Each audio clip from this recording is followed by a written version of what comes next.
This song really couldn't be any more appropriate, I feel like, for the information I bring you guys today. I said I was going to end up making mistakes in this playthrough. That's a given, with how many things are going on. So I have a major mistake to talk about and a minor mistake. Just give me a second here.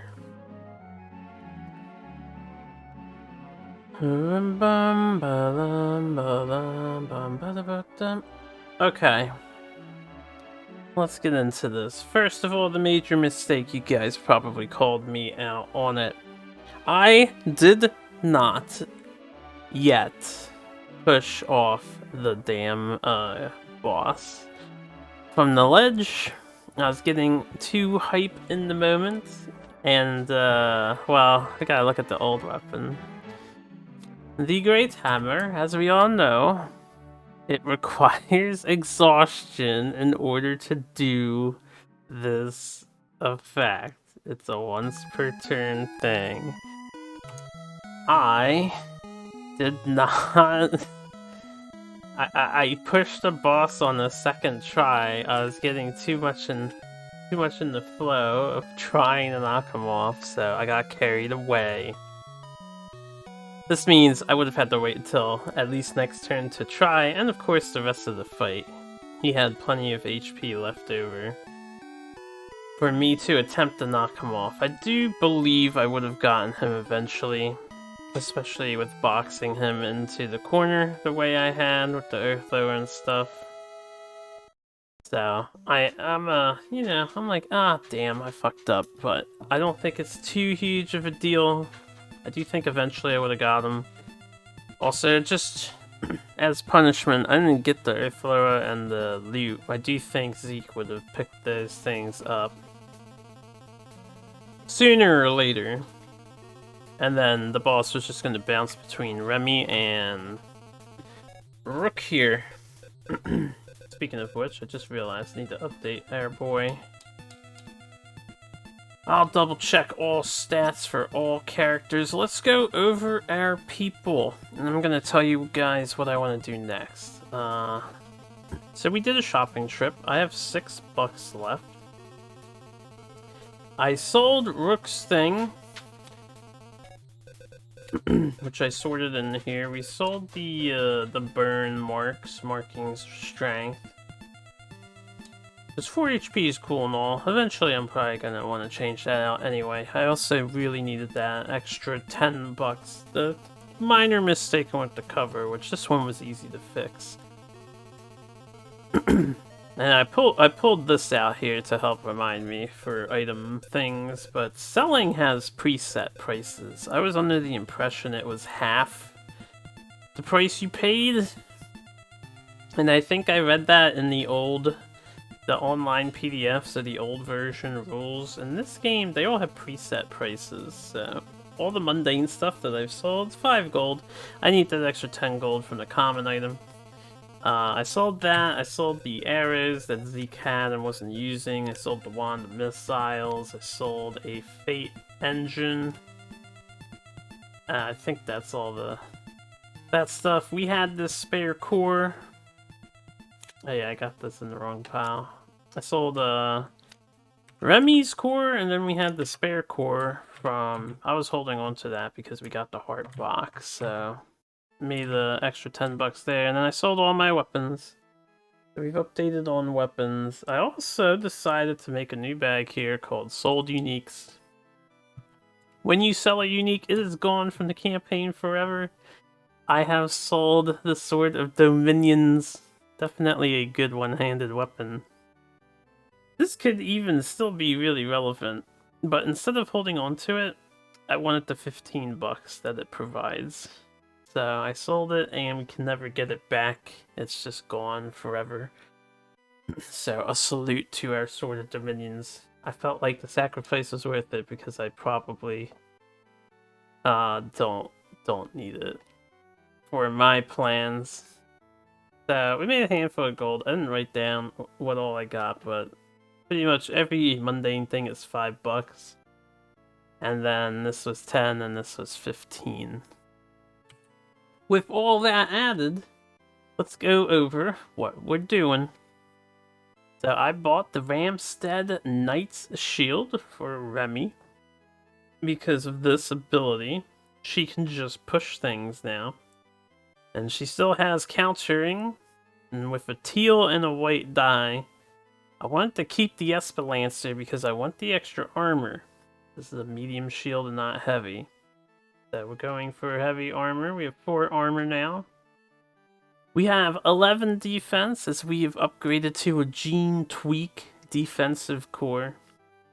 It was basically an upgrade to the one we had before. It still lets us dodge, but now if I'm dealt a ridiculous amount of damage before I use my barbed breastplate, we can try to prevent the damage if I don't dodge in advance. I think 900% of the time I'm gonna dodge. So I can counter, because we have 2 free counter cards. One superior to the other. Because this one works even if I am dealt damage. And then we upgraded our armor, barbed breastplates. This makes us slightly tankier. It's got 2 more HP than the old armor, same ability as the old armor, and now once per turn when I get hit, I can just do damage to whatever's hitting me, which is redonkulous. So we're currently rocking 18 HPs, 4 armor, 11 defense instead of 10. We're back down to 6 movement. I don't have enough money to spoil myself with upgrades. And if I feel like doing increased spiky damage, I'm probably going to be shifting a lot. I am holding the Maw of the Warden. I was going to sell this, but it is a story weapon. You cannot sell story items, so the Maw of the Warden is here to stay. I may as well make use of it. And then, since I can't afford anything, I decided to keep the Earthlower Crystal for now. The last thing I picked up, we spent 5 experience for our Tier 2 Sanctus spell, Proof of Divinity. This way I can remain more of a supportive tank. This costs nothing to do except to tap, and it gives a courage token out. And passively, every time, or the first time, each round, so only once per entire round, when another ally with courage deals damage, I gain a free SP back. So, slight SP recovery, which will let me spend stuff more often. Courage, for anyone who doesn't know or forgets, it's a passive, and when making an attack, you just have these 3 symbols to spend. It's what Gavaldan gives himself when he dodges you. You lose courage if you miss, but you having a permanent Starburst, Shield, and Book to spend seemed stupid good to spread out to the team along with haste, so I want to go down the buffing route with Remy. Tanky buffing. Okay, Zeke. I decided not to spend anything on a discipline. I'm saving up for a level 3, which means I need 7. We currently have 5 XP, so we're going to be waiting a little bit. We're still unupgraded, except for the Scythe. I replaced both swords with the Scythe. Same logic from before. It's superior damage and a casting upgrade of Orange, which is a huge deal. I actually really liked Elifie, and I'm sure the level 3 and 4 summons will probably have good casting spells, so we have to definitely prioritize mixed weapons with him, I think. Now, it is heavy, I didn't add that stuff yet. So we're at -1 movement because of the heavy. And this is our true total stats, otherwise we're unchanged. So 7, 10, 0, and 15. Thankfully we're countering the heavy with an Ethereum, I suppose.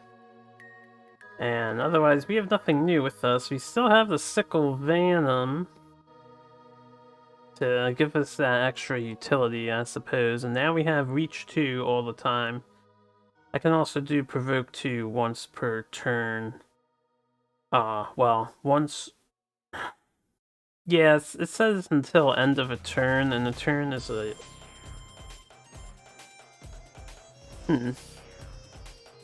Let me... I don't know how good this exhaust ability is. I think it's flawed.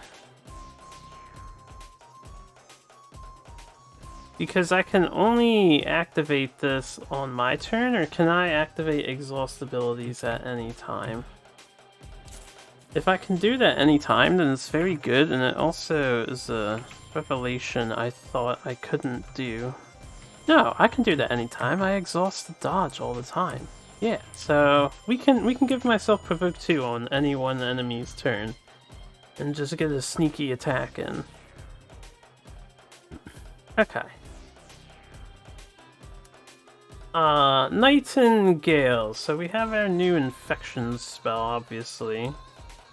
I switched to 2, or I bought 2 apocryphal antiquities. It's really just too good not to use, otherwise we're unchanged. We just have these superior books for the orange casting and the duplicate spelling. This is all the same though. I am having her hold the bone shaker, and there's a reason for this. I figured since it's one-handed, I'm already going to be micromanaging enough with Remy. The Nightingale can do this one-time effect and then just use her storage to keep her hands on this thing. I also picked up a Hemlock and Seer. Her spell range is now 6. Actually, our everything range is now 6. If it needs Sphere of Influence, we get +2. And then, as you can see, I have a powerful new level 2 Kruor spell. So this buffs Gore Shot. Gore Shot, I can now take 2 damage and do 4, just like Elifie. But I decided to take Bring the Shadows. This one, if you ever played Gloomhaven and you ever played Music Notes, it's like the endgame card of Music Notes if you got that far. Sort of. But you make a move, and this is a move using my movement. And during this movement, I do not provoke break attacks, and I can move through opponents without penalty. I can't increase it with SP, so it'll just be a move 8 at the moment. And then, I cast a spell 6 against each figure moved through, ignoring SOI and line of sight. And I roll my casting dice, and if they fail the spell 6, we just roll our casting dice and deal magic damage equal to the result and inflict darkness. Now I wanted this for the darkness debuff, and the damage, and the fact that if I want, I can copy the spell 2 plus times. Like, if I have 5 SP, it costs 2 to use the spell, and then I can use a book and unflip it. If I have a bottle to drink or SP to gain at any time, we can do it 4 times in a row. That's a lot of mobility. That's a lot of mobility. I don't know if I'll ever need to move like 24 plus spaces in a turn, but I am capable of going anywhere on the map that I fucking please. So I thought it sounded cool. I wanted to try out this spell. And then our man, Berserker Rook. I wanted to keep the HP, but I needed that extra $10 to get the other stuff I wanted. So we're mostly the same. I did opt for the Looty Booty Pounder. That's such a good name. So this is the upgraded Great Hammer. I will try to remember. It's an exhaust to do the damn push effect. I also have this passive follow-up ability, but it costs an SP to use this passive too, so I don't know how often I'm gonna AoE enemies around me. But the fact that the Starburst is worth 2 instead of 1 and the physical is still 1, and we can get some extra gold back on the side now that I see how expensive things are. I do think it'll be worth it. We also picked up some Doom Breaks. Both of them for our man. At any time I can gain 1 SP. This is potentially 2 extra SP per turn. If I ever get the Black Skull, yeah, they flip, so they're not consistent, but I think gambling can be fun. So he's gonna push it to the limit as much as he can. If I ever need extra attack actions, because every single time I can do an attack, I can do a follow-up with Quick Blow if I can afford to pay the 1. And then lastly, I decided to pick up Physically Perfected Martial Skill. We gain plus X HP, where X is equal to the highest level discipline, so that's 2 at the moment. Turn the music down a smidge. And then once per turn, I can exhaust this. If I roll a Starburst and I don't need the damage, if I feel I don't need the damage, I can gain another SP. So constantly gaining SP is the idea on this guy that I'm gonna try to push. So yeah, that's our characters as they stand right now. I'm gonna double check everyone is set up correctly. So we're 14, 17, 18, 19 HP. We have plus 2 movements, so we're at 8. We ignore the movement penalty of heavy, but we still have the 0 agility. 10 defense. We should be good. This doesn't add anything. Orange casting die, 2 armor, 14 HP still, 12 and 2, 10 defense for that, 8 movement because we have this plus this, so combo range, right? Okay. And Zeke, orange casting die, and then all his stats should be the same. 15 HP, 3 on 12, 10 defense, 9 and 1. 2 extra movement, so it should be 8, but now it's 7 as we have a heavy weapon. Or a heavy tag item. And then Remy, I went all in on the tank, money-wise. As you can see, I was only able to buff her 3 items. So she is rocking the 11 defense with the plus 2, 9 and 2. And we have 6 extra HP on 12, so 18. I think that's 18, yes. And then we have 2 defense here, 2 armor, 1 here, and 1 for this sword as long as I'm using it, and I do not have the heavy tag, which we do not. I'm surprised the cuirass doesn't count as heavy, it sure looks heavy. But anyway, more things to micromanage. And I was actually thinking of putting my builds and stuff to the test of sorts. You guys remember, we have 1 bounty in the game. We can attempt it, and I think I'm gonna actually attempt it. As the bounty is difficulty 2, and if you recall from right here, difficulty 2 says uncommon items are recommended to do this. We only have common and then mundane. So I want to see if I can get my ass beat by the bounty or if I can overcome it. So we're going to try the bounty right now. There's no penalty for failure.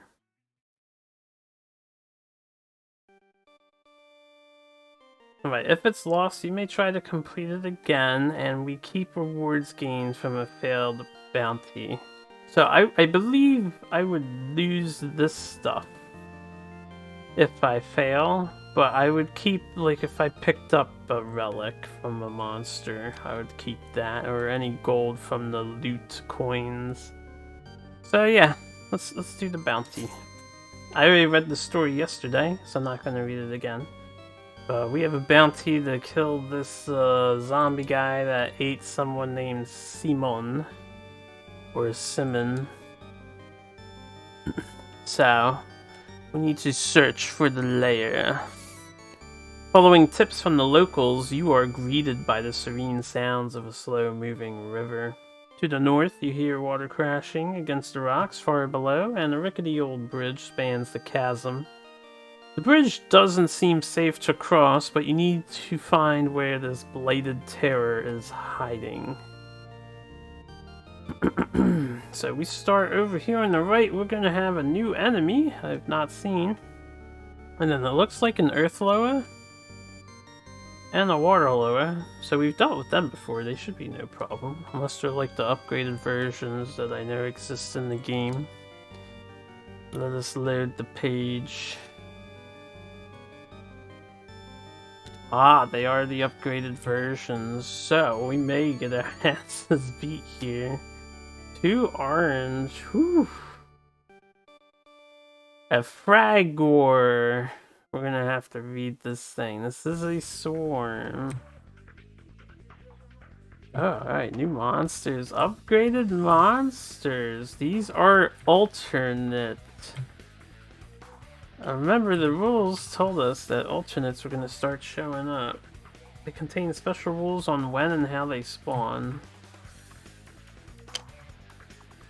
Spawning rules. Water Loa spawned are Crystal Water Loa and used a Crystal Water Loa Intelligent Combatant card instead under the following circumstances. In Unintentional Malum, starting from the encounter Ramstead Cliffsides and on, in the crawl mode, the current loot level is common or greater, and during any double skull or greater bounty side quest. Okay, so here's Water Loa info. I have to check the back of the regular one sometime. Let's do it now. I'm just curious when I get the lure. We may never see a normal Water Loa again. We may permanently have Crystal Water Loas now. Tier 2 monsters, baby. We're moving up in the world. I'm actually curious for a comparison between the two as well. Is this the same text? It is the same text. Okay, so I won't need to keep doing this. So, what's different? H2O, Arcane Elusive, not affected by water terrain. Effects on, so it's identical, right?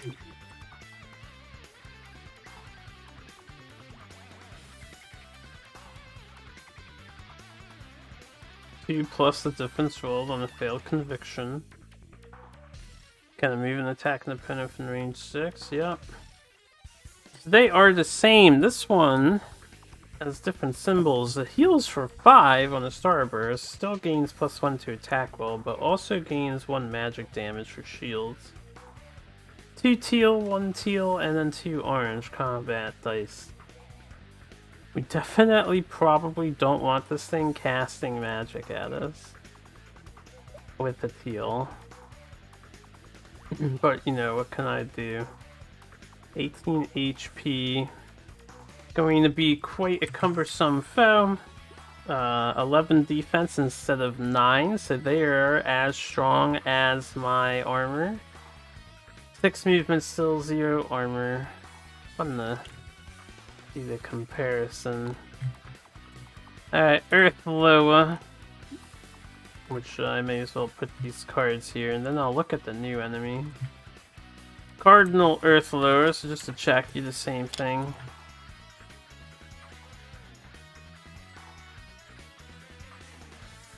The loot level is common, and during any 2 skull bounty, we get these guys. The Mineral Menace, right, if you guys want to read. Feel free to pause here. Okay, so he does the same thing. His force values are higher by 1, I noticed that. Also a push of 4. +2 physical damage instead of +1.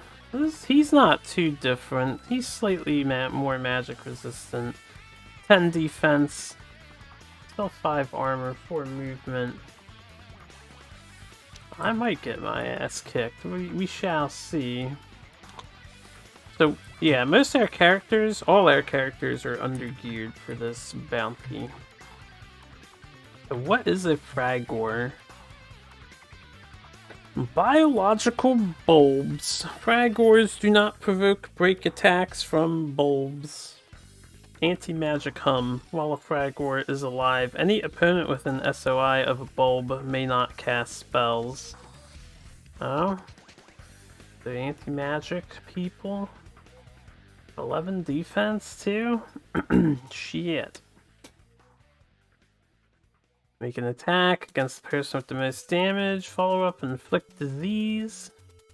The opponent within range 6, make a range attack against the farthest opponent within range. Then place a random bulb token on or adjacent to the target so that it is adjacent to as many opponents as possible, but not on another bulb token.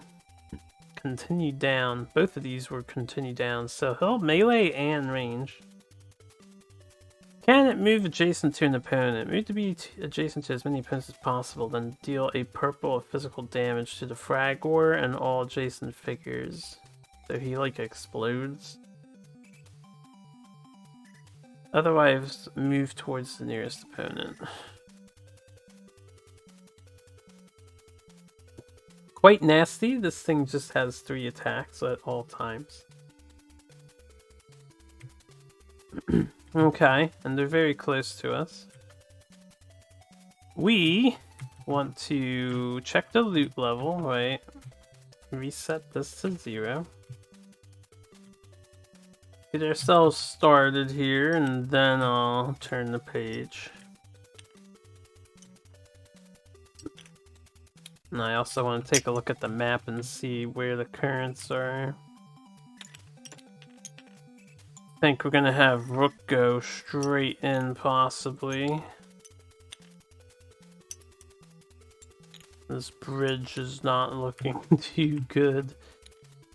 1, 2, 3, 4. Just add the SOI.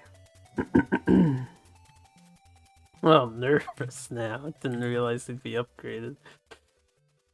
Okay, there's a current over on the left. From what I recall, the totem should not move in the current. Only loot moves in the current as far as tokens go.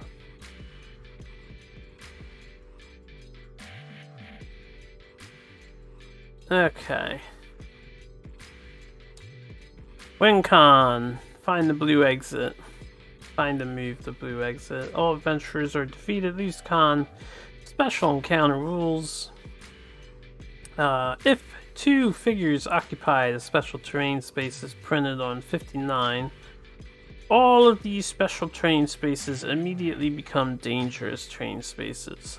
All combatants currently occupying special terrain spaces will jump up to 2 spaces to land on the nearest unoccupied normal terrain space within jumping range, making a jump check as normal. Then all adventurers must make a jump check to any unoccupied space using the normal rules for jumping.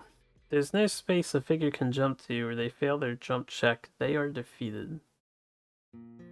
This says figures, that includes enemies, which means I probably want to patiently await the Earth Loa, and I don't want to push anything onto the bridge.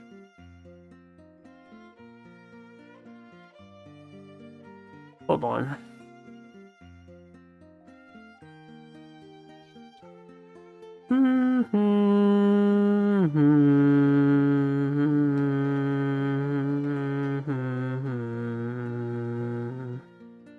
These things don't retreat, do they?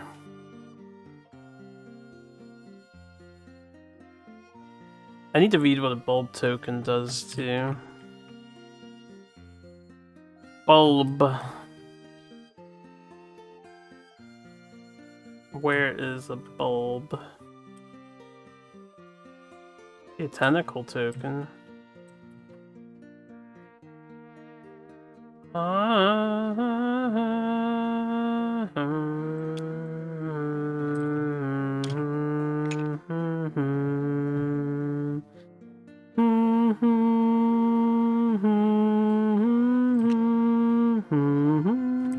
It does purple physical damage.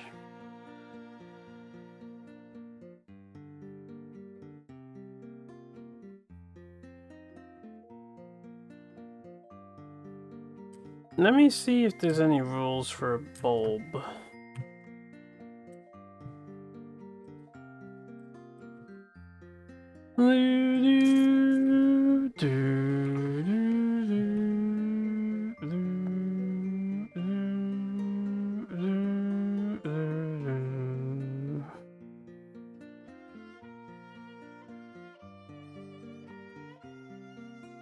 Might want to look up exactly how this works. In my head right now, looking at this, I am imagining the bulb token occupies a space, and if I walk on the space, then it's discarded and it like pops or explodes if I walk on it. I don't know if it's if I walk adjacent to it though, so...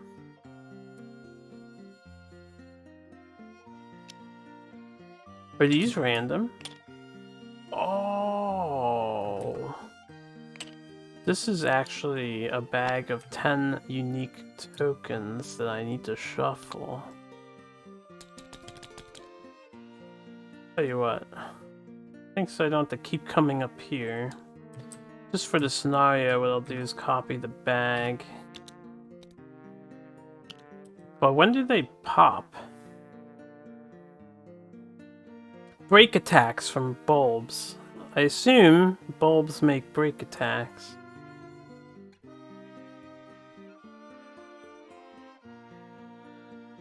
While Fragger is alive, any opponent from the survivor bulb may not cast spells. They make a break attack though. Is there any way to deal with frag war bulbs? Oh, you know what? Let's try F. Frag war bulbs. No. Not here.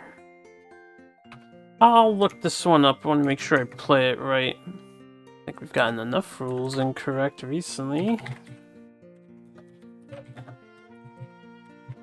Frag war bulbs.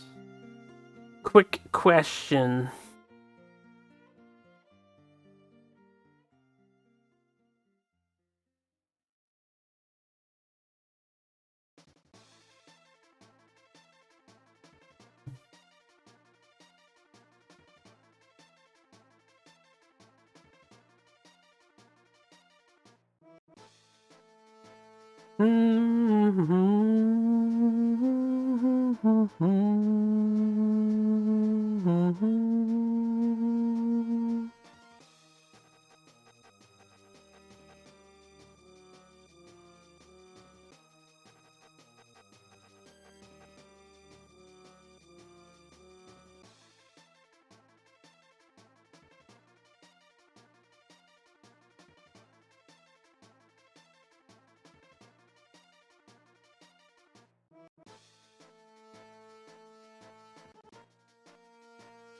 This thread? Alright, so I don't know if there's been a errata. It's probably an old thread. Let me look at the post date. Yeah, 2019. So people are asking a question on old these guys. Apparently they used to make a bulb every time you did damage to them, but I don't see that listed here.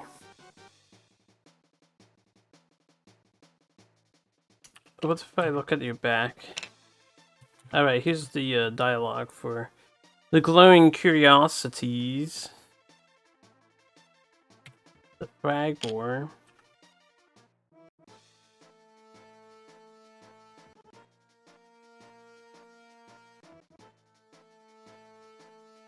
On or adjacent to the target.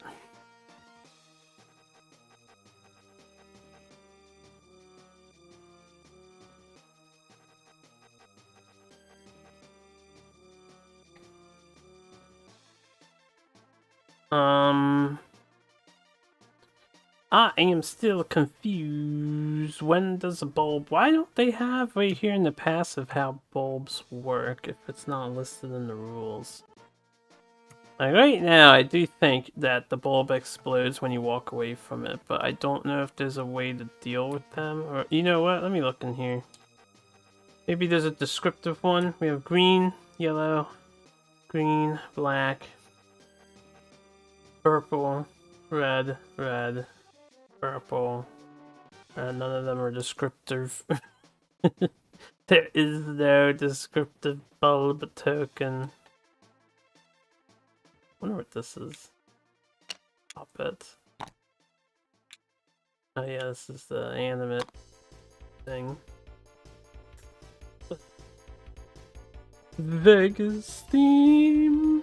Let me keep looking around real quick.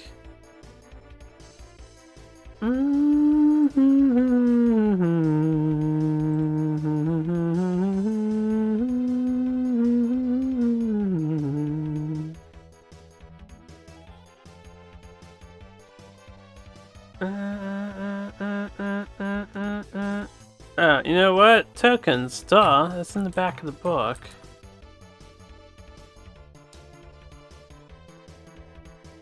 At least I hope it is. Why is it not in the back of the book? I don't see bulb token here anywhere. Ah, bulb tokens are put into play by the frag ore and conduit. When any figure would provoke a break attack from a bulb, flip the bulb token and resolve the listed ability against all figures on or adjacent to the bulb. Okay, it's that simple. I gotta remember to come back here if I'm looking for combatant tokens. Oh, nice. There's restoration and stuff.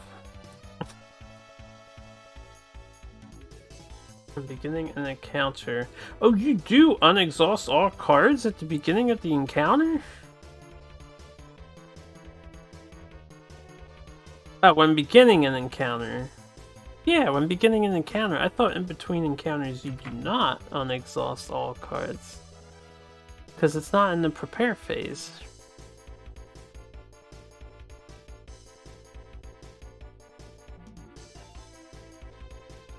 It doesn't even say it here.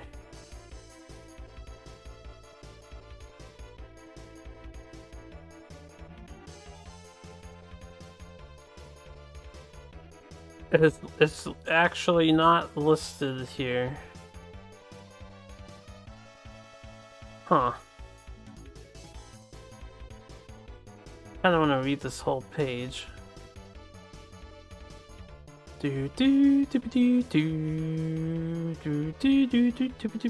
It's not in this first paragraph.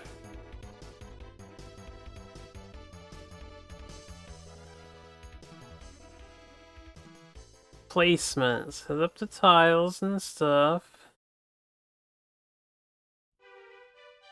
Distribution, combat, and cards. Place the initiative cards. Ready to play.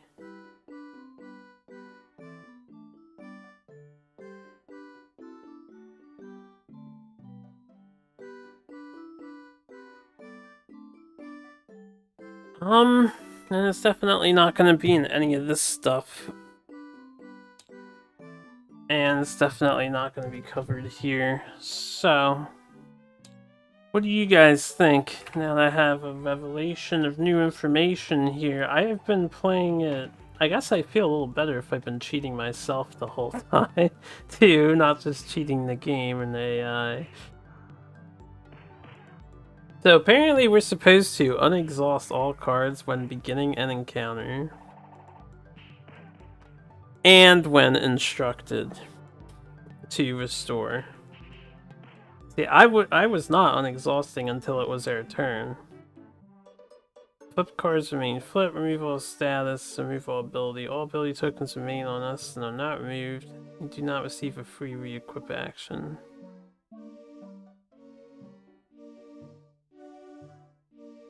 Okay, well, you know what? I think we should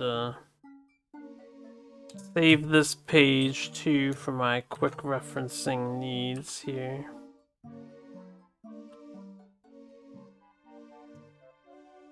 Go to the gizmo.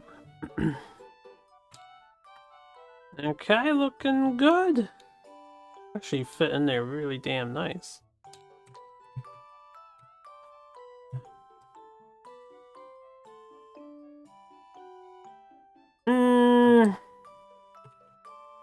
Alright, so basically anything that doesn't provoke break attacks with your movement is very good against frag wars.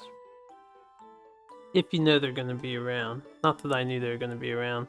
This could be really dangerous. These bulbs seem to do some nasty things. Let's adventure sheet. Alright.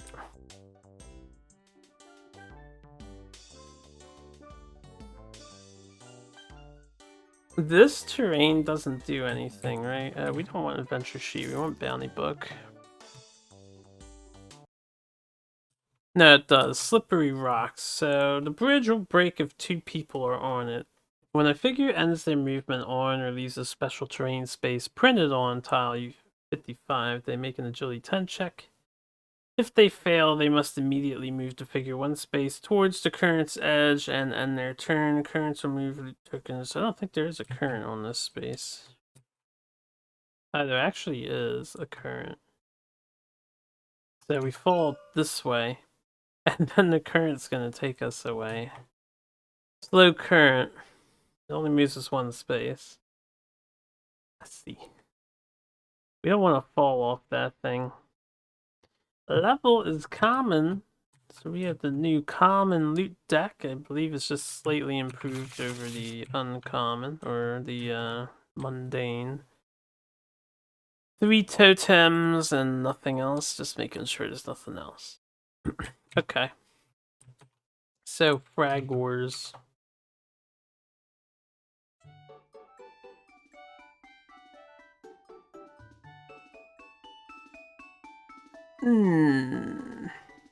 Well, 1, 2, 3, 4, 5, 6, 7. I have 8 movements, so I can get next to all of them and try to push 2. Well, I don't want to push this guy left. That's not smart. So I would go here. I would go here anyway. I don't want to break attack. And then I would try to push this dude over here. And this dude over here. Sounds like an idea. I need to see what the turn order is though before I make any plans, because if they go before me, if they went before me, we would just have a bunch of fucking tokens in front of us. Alright, Earth Loa. Is there an ally with an SOI without barrier? Let's find out. No. I believe he's just gonna move towards us.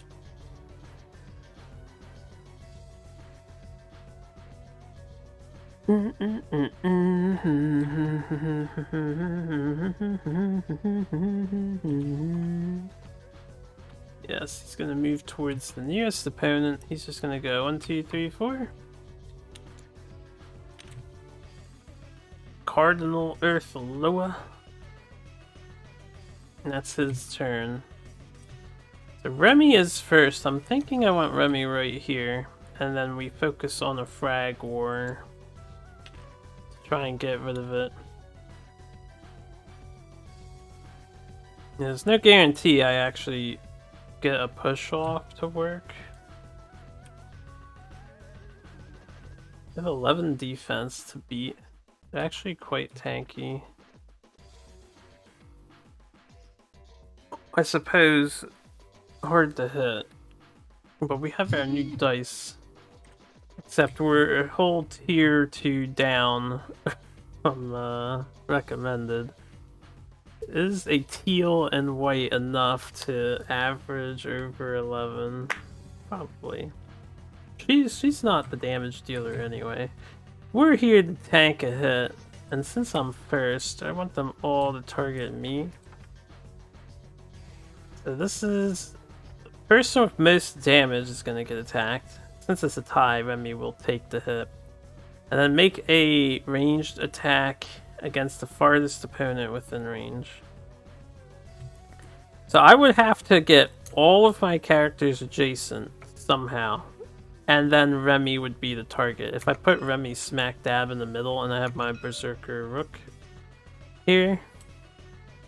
And if Remy's in the middle, the Earth Loa will stay put and have a range 2 attack. So I think we put Remy here. Who's next? It'll be Nightingale and Zeke. It's actually a really good turn order, because Nightingale can just move out of the way, and then Zeke can walk over the water and hit this guy.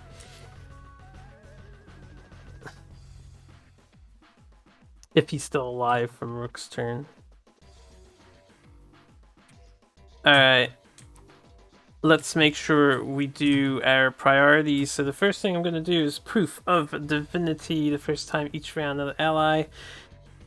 Alright, I give an ally courage, so we're going to take this courage token. I'm also going to take this haste token. We're going to give Rook haste, and we're going to give Rook courage. I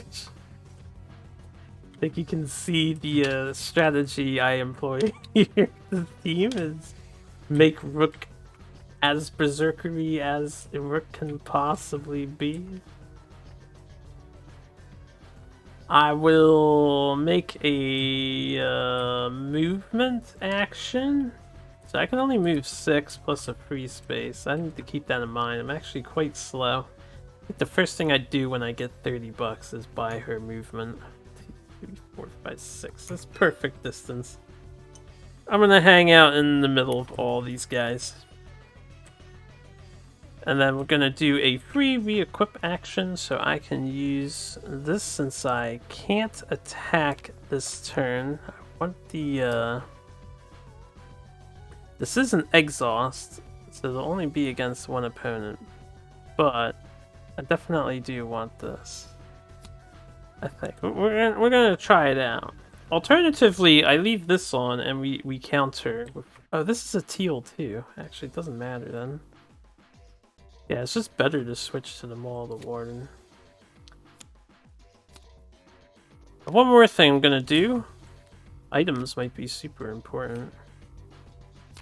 I'm gonna throw the throwing knife at the Fragor on the top.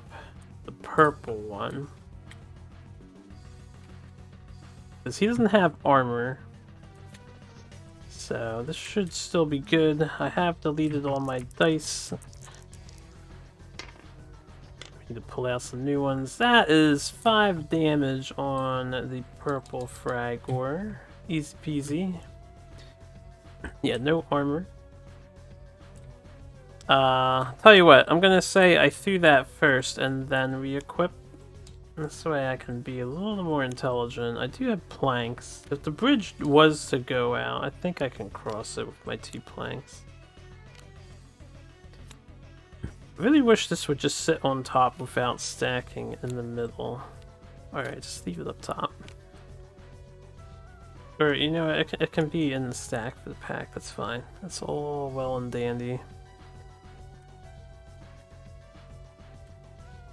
I don't see anything that does something to my tokens, so I'll just make the tokens now. With Mend. And I think that ends Remy's turn. So Rook. He does not generate SP on this turn, so we have to work with 3. So we just want to move and attack. And then, well, let's move. I'm gonna go 1, 2, 3, 4, 5, 6 right here. I will utilize a Doom Break to gain +1 SP. See if we lose it right away for the entire scenario. Alright, anything that's not a skull is good. So, I just wanted that. This way I can do my hammer's pushing skill. So let's try and attack. We're gonna attack the one I weakened, Fragor 2. With the hammer, so I need 2 teal dice. Gosh, and this black. We're gonna make an attack on the purple guy. Alright, make sure you read these correctly, right? I don't think the 9 is on this dice, but the green one. You gotta pay attention to the dot. Okay, 6 and 7 with a bunch of book icons, and I can spend the book icon if I hit. So we need over 11, we have a 13. So I do hit for 2. Jeez, really? That's how bad this has gotten? 3, 4, 5 with the shields. And then 6 with this Courage. 7, the Hammer Helm. And I do have 5, 6, 7 books. 4, 5, yeah, I have 7 books. So I can spend 4 of the books for 1 gold. I'm gonna do that.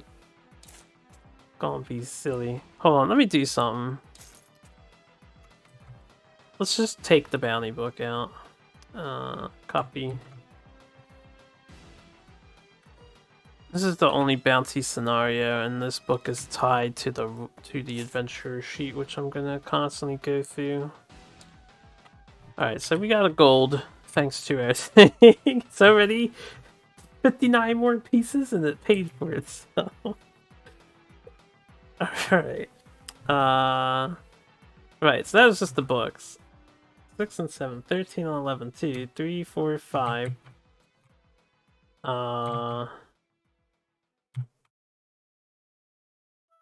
3, 4, 5, 6, and then 7 damage for the Hammer Helm. I do think that kills 5 and 7. It's exact enough to kill. So the Starburst I don't have to spend because we have a Starburst with Courage. On that, I can gain +1 SP with my thing. So our Berserker is already doing God's work here.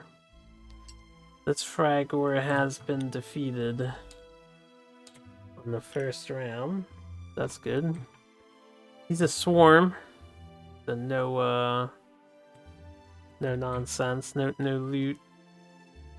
Now, do I want to do this? It's force 8 plus difference hit.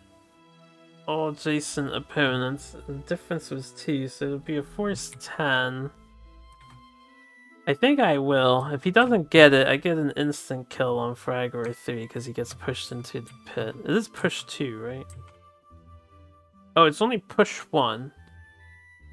It would be paralyzed, though. Alternatively, I utilize Quick Blow to do a follow-up attack on him instead, and I just try to flat out kill it.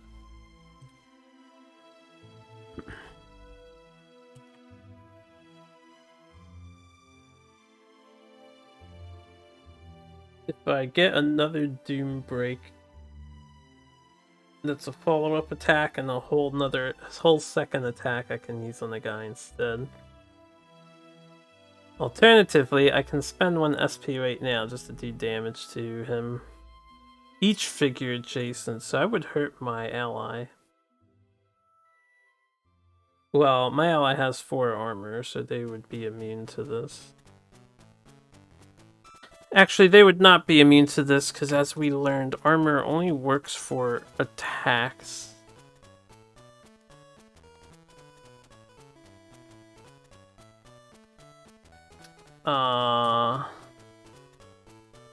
We learned the other day, I think, in the making attack rule.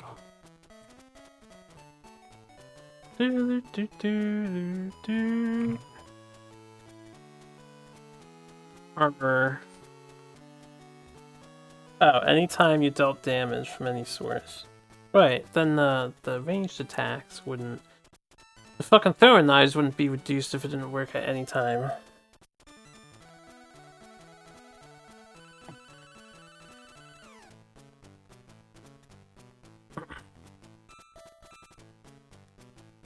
Alright, does throw count as an attack? I just want to verify.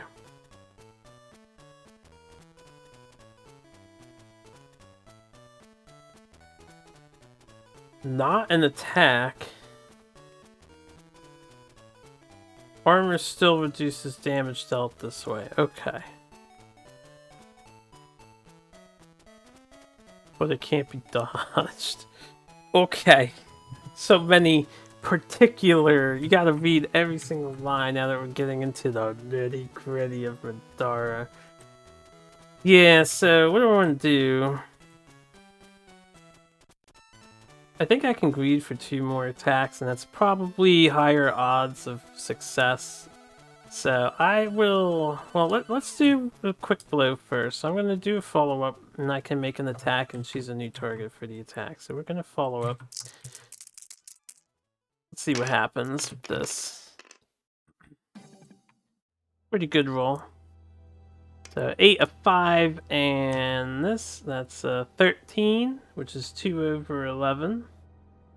And then I have 3, 4, 5, 6, 7, 8, 9, 10 damage onto this stupid frag war.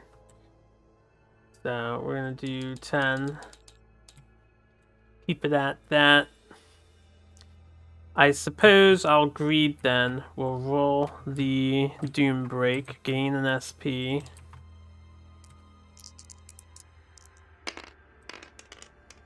Alright, didn't flip my card, so I'll make one more attack, dude. He's a fucking... I like what I'm seeing. And I can reroll the black die if it hits skull here. Speaking of which, so we're gonna reroll this with Hammer Helm. Okay, thank you for not hitting skull again. The 6 and 5 is 11 I do hit, so we do 1, 2, 3, 4... Oh, I did 11 damage. I forgot to count Courage. Anyway, we killed this guy too. So Rook being the Berserker. Actually, you know what? I didn't have to do that. I'm gonna keep that I'm gonna keep that 2 SP. I forgot about Courage. As long as I don't miss, I have this Starburst. So I had 2 Starbursts. He died last attack. So that attack didn't happen. Never mind. I'm not going to tap Hammer Helm either. I just rolled the dice for no reason. Alright, good job, Rook. Is there anything else that you would like to do? Radio keeps, like, disconnecting. Very strange.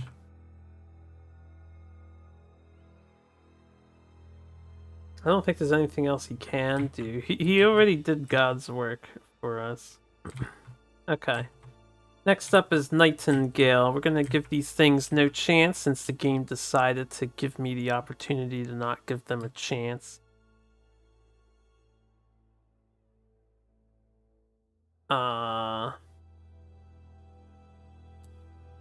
Goreshot does 6, so if I just copy Goreshot twice, I can kill Fragor with 2 of them.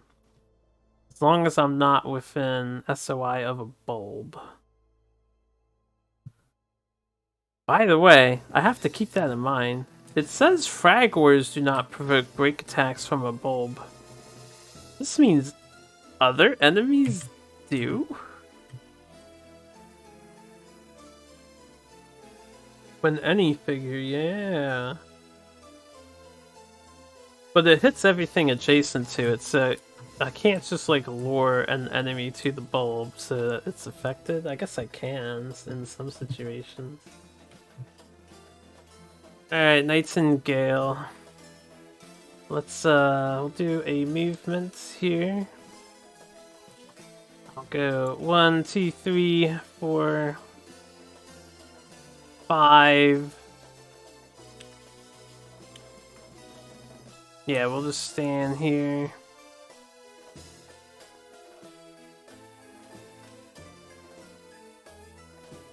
And we'll hit the other Fragor. I'm gonna shoot him with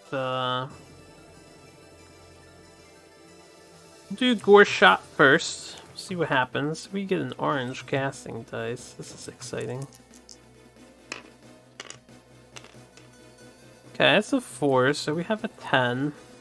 Conviction. Okay, rolled really high, so I will try to copy the spell. Yeah, what is this? I just want to make sure it is the exact same thing. Pretty sure it is. Alright, let's copy the spell. Try again. Okay, an 8 and 6, that's 14. Alright, he failed to that, so we're gonna do 6 damage. I will pay 2 life to buff this. And since this happens first, this payment, when I do damage, I can exhaust this to heal 1. Because this counts as actually a spell. Yeah, it says magic damage, so it does combo. It's not irreducible damage. So I will heal 1. I can't use both books on the same spell though, right? Only 1 may be used per action or ability. Okay, we're gonna copy the spell 1 more time. Alright, that's a 2. So 8. Okay, it does beat the 8. So what I can do is unflip a book at any time. And then I will copy the spell 1 last time. Let's see if we can't kill this thing with Gore Shot. So that's a 10. Just let me kill you, man. Alright, he wasn't gonna die to that. We'll need Zeke to pick up the slack. Let's see.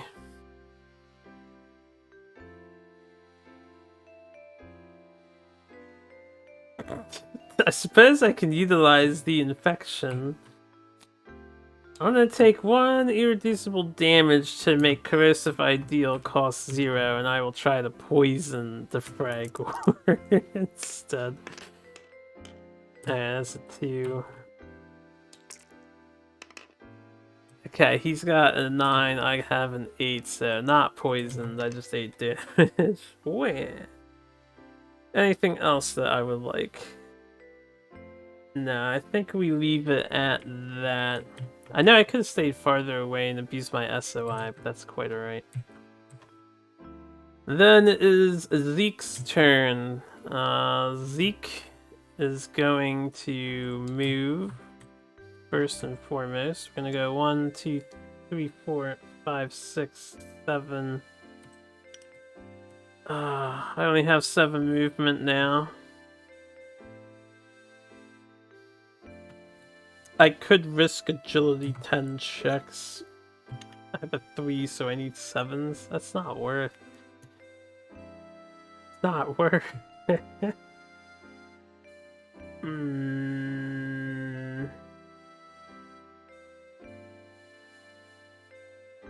I don't want this thing to attack. I am gonna summon my pet, right? I'm gonna summon the girl, so I'll get another gore shot at this guy. I'm gonna bring Elifie into the mix and have her do stuff. So it doesn't matter if I fall, as long as the fall only ends the movement.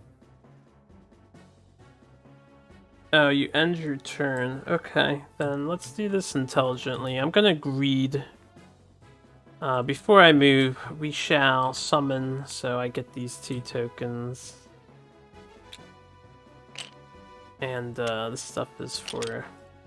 We're gonna pull out Elifie, especially if there's Earth Loas. We're gonna want that reduced armor.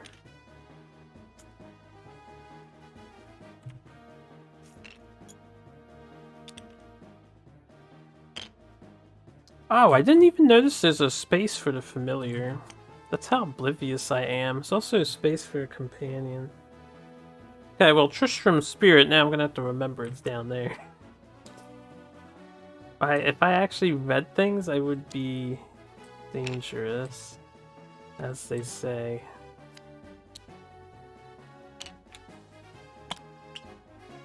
Okay, we can put that over there. I don't know where I'm satisfied with these things ever. But Elifie, we can spawn her within SOI 4. 1, 2, 3, 4. I'll just put her back here. 2, 3, 4. And now she's lowering the armor by a 2. Goes after me. And she's healthy and happy.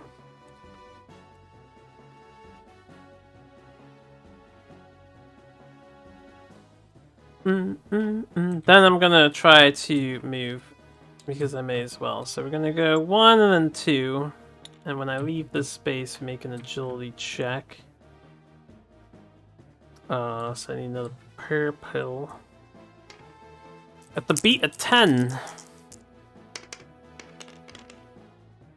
3 and 6 is 9, plus my 3 agility is 12. So we make it that space. Oh, instead of summoning her here, what if I... Isn't that the same? 1, 2... Oh, it wouldn't matter, I have to get off the space anyway. Let's just go straight. 3 movement. 1 more agility check. Alright, 7 and 1 is 8, and 3 is 11. So we do pass our agility checks. Maybe I can kill this thing. 4, 5 will stand in the grass. We shall make an attack with our scythe. Oh yeah, I'm reach 2. I don't have to stand in the grass if I don't want to. I will though, so I can take an attack from this guy and it'll be fine if I have the extra armor. So I'm an orange, black, and teal.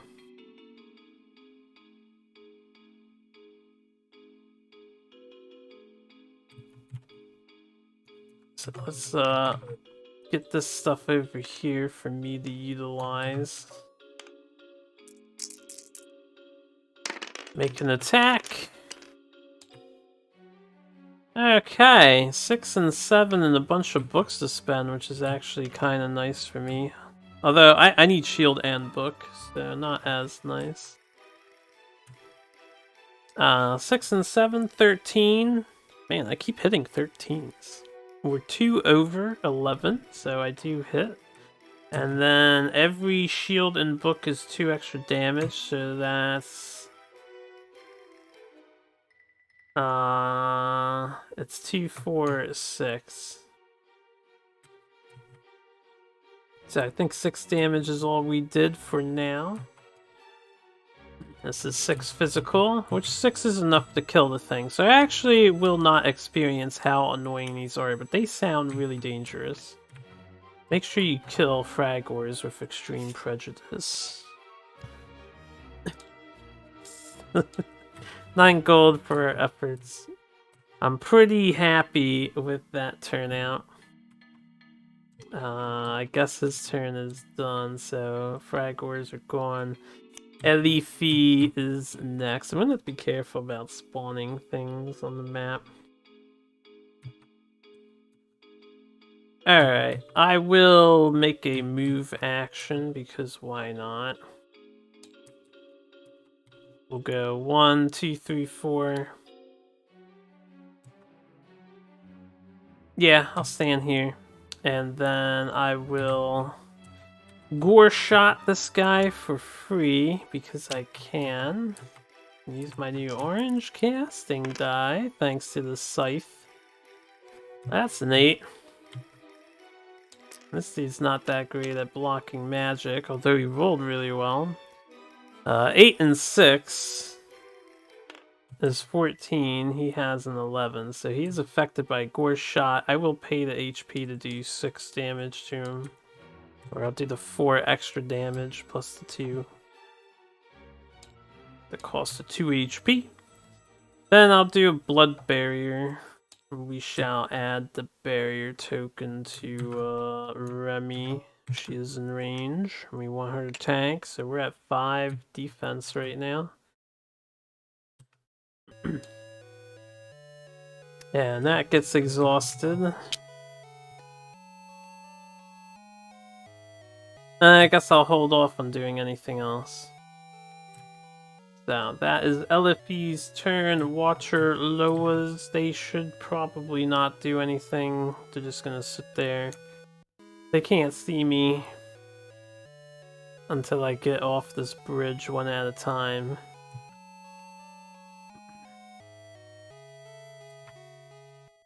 I am not excited about the fact I'm coming over this one at a time.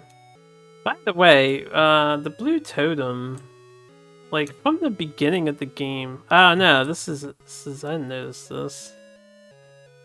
I actually cannot see this blue totem at the moment. So I probably want to fly across and do something about that. But we gotta deal with this guy first. So, new round! And one turn of this game now takes a year to play. Okay, Remy goes first. So we gain 3. We unexhaust. I will proof of divinity. Give courage to Zeke. And then I'm going to do banished knowledge to give myself haste.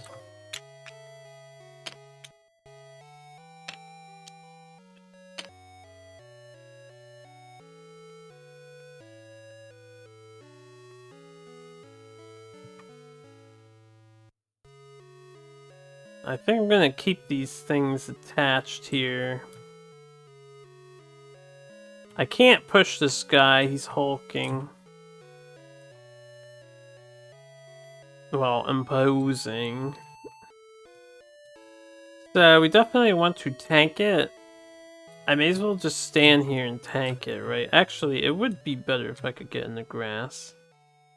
I go first, so I could move to here on this turn. And then ideally I'll kill him on this turn. I don't know if that's going to happen though. He's got a lot of HP to go through. Realistically, I won't kill him.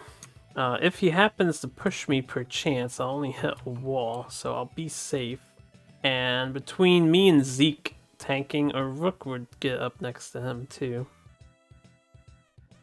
All 3 targets would be perfectly fine. Remy's the target first turn. So I think I will move. I'm just gonna go into 1, 2, 3, 4. We're gonna go here and just chill for the turn. So Earth Loa. He has nobody to buff with barrier. No one's adjacent. Can he move and attack an opponent within reach 2? He will move to be within reach 2 of the nearest opponent, which he already is, so he won't move, and then he'll make an attack within reach 2. That has this follow-up push 3 and inflict paralyze. Oh yeah, it's 3 damage I'm gonna take now. I guess it is what it is, and it be what it be. I will dodge with my gene tweak. I don't know where a gene tweak is supposed to be. So, all books, nothing special. I'm in grass, so I have 11 defense now, though. So we're at a 12, technically. Because he gets a -1. Alright, he missed with an 8. 8 on 11. So I don't have to worry about anything. And that's his turn. Zeke. Gonna gain 3 SP. And honestly, I think I'm just gonna attack, right? I have reach. I may as well just attack. My scythe. So let's roll this scythe attack. Alright, 8 and 3 is 11. How much defense do you have? He has 10, so I do hit him. Or 1 over. And then book and shield is +2. Starburst is... Alright, let me do this. I have 2 Starbursts because I have courage, so we did 4 magical damage.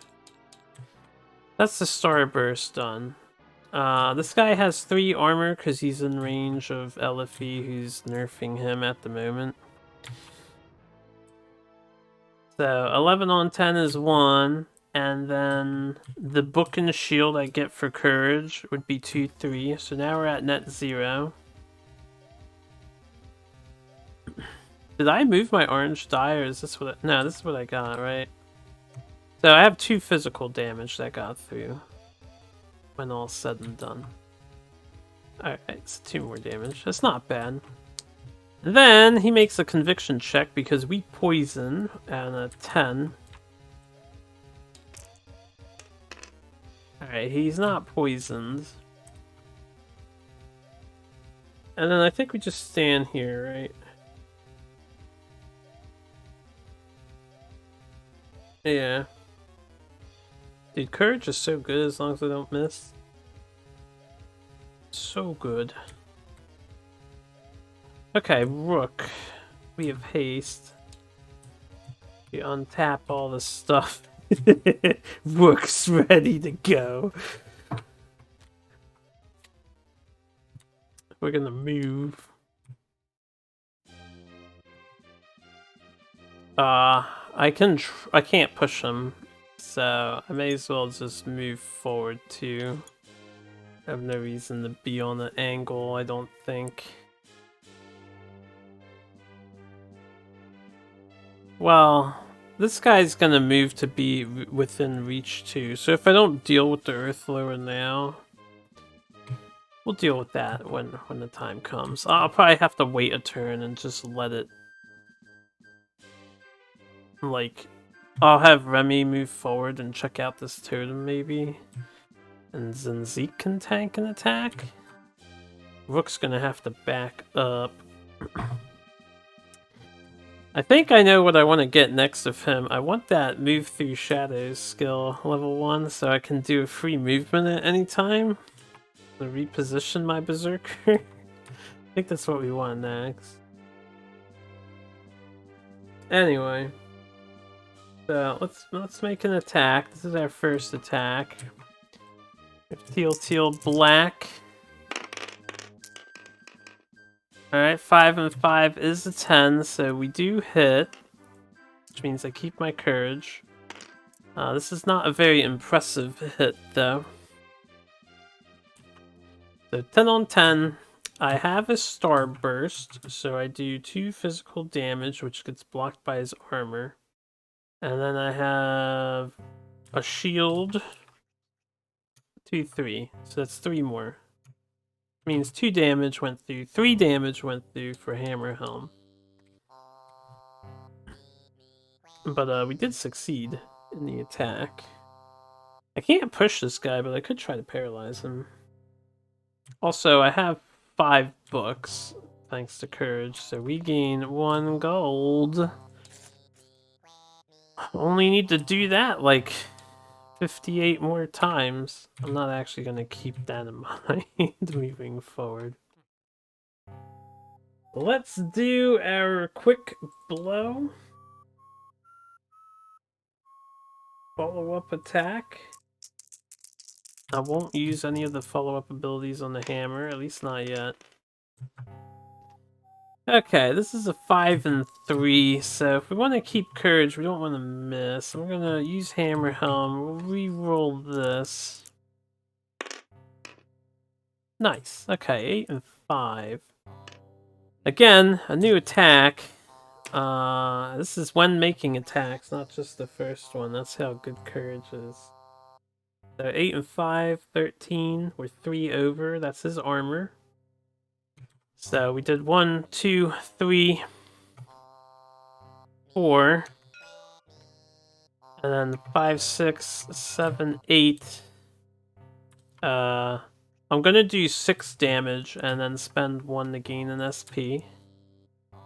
So 1, 2, 3, 4, 5, 6 instead of 8, 9 for Hammer Helm. Passive. And then I have 5 books, so that's another... Keep rolling the 4 books on the black dice. That's another gold. This micromanagement, though. Expect me to play this slow as I am trying to process every single piece of info I can. Hopefully I'm doing this right. This time around. Okay, so that attack hit. I have no reason not to attack again. And I can do this at any time, so we'll wait to see if this one hits. And I may use another Doom Break. So Berserk Dan. Alright, this one misses horrendously and I can't reroll. So that misses. We're gonna lose the Courage token. No longer courageous, and then I'll hold off on the Doom Breaks. I like this build. Alright, good job, Brooke. Guy is almost dead. Nightingale, she could hypothetically kill, maybe. Let's see here. Pay 2 to untap a book.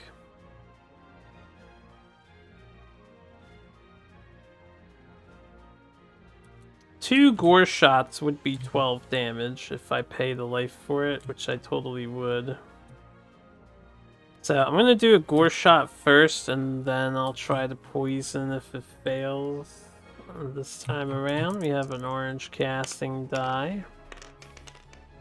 Okay, it's a 4, so a 10. Alright, that's an 11, so it does fail. I think what I'll do is try to poison with Corrosive Ideal instead of Gore Shot spam.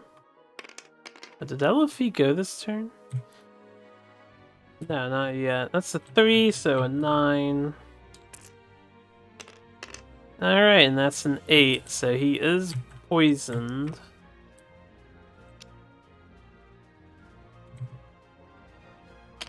Very good then. No need to copy that spell.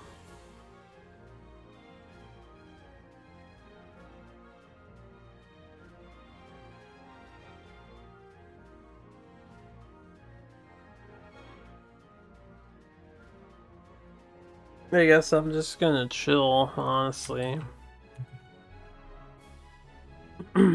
Alright, so it is Waterloo's turn. Waterloo's, they can't see me. I can't see them. They can't see me. Not how that works. Anyway. Elephie. So we're gonna Gore Shot, obviously. First thing I'll do. I'm really glad this scythe exists. I'm not even kidding. Having orange casting die is nice. Not nice enough. So he beats the Gore Shot. I'll pay an HP to do a blood barrier. Put the barrier on Rook. So he has 1 armor.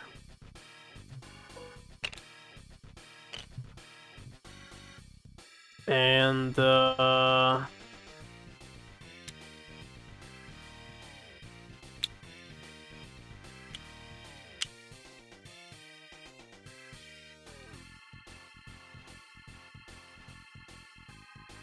I guess I'll invigorate. We'll get a dodge token on Rook. He probably would like free dodges in case he gets attacked a lot in the future, because we're going crazy hard on his attacking. And that ends the turn.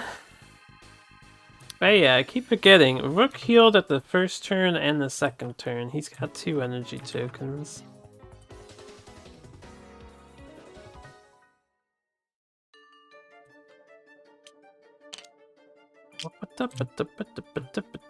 My name is Cuckoo the Owl. Did they stack? My song is the only song anybody loves from Kirby Dream Land 2. I've looked up Kirby remixes before because I love music. So I like looking up remixes. And there's a good handful of Kirby remixes, but a lot of people remix fucking Q's theme. I've found, I think, one of Kynes, and I don't know if I've found one of Rick's yet that I like enjoy listening to, that I think is good. Feel bad for the other friends. Anyway, Zeke is a go-go, baby! So, we're gaining 3. And I'm just gonna attack twice. I have no reason not to do that. Maybe I can kill this guy. One orange, a green, teal, and a black. Okay. That's a good roll. 8 and 6 is a 14. We are 4 over his armor, so that's 1 damage. 2, 3, 4. Hold on. That's 2 per.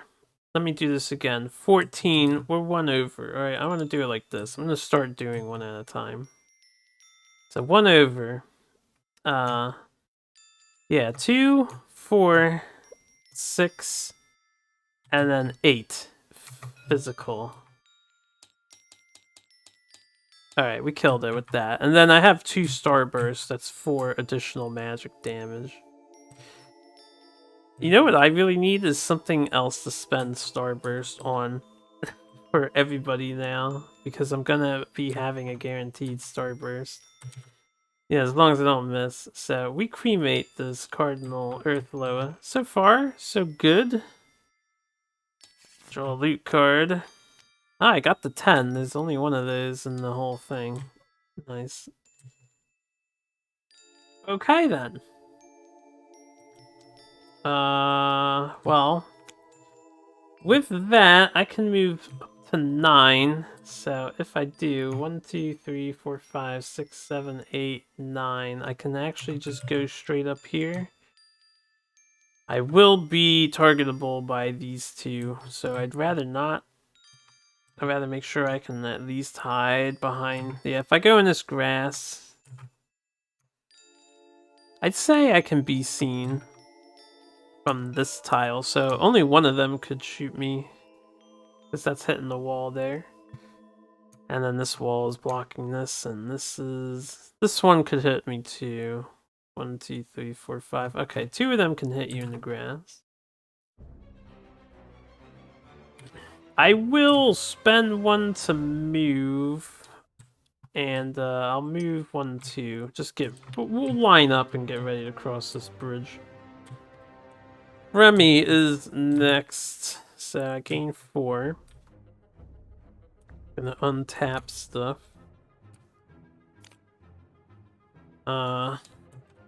Let us pay 1. And then I shall do,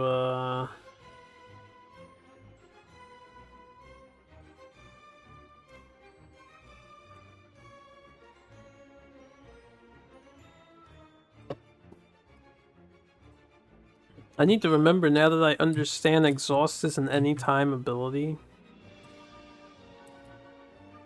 I can change my weapons on the defensive too. It doesn't have to be my turn. My mind is being open. There's so much potential. Going to Courage our Berserker. That's a barrier. It's a Courage. Rook. And we're gonna pay 1. I paid 1 already. We're gonna pay 1 to give haste to Zeke. Actually, I'm gonna give it to Nightingale. She really needs that extra SP to function properly, I think. Zeke is utility man. He's just here to help. LFE is the star of the show.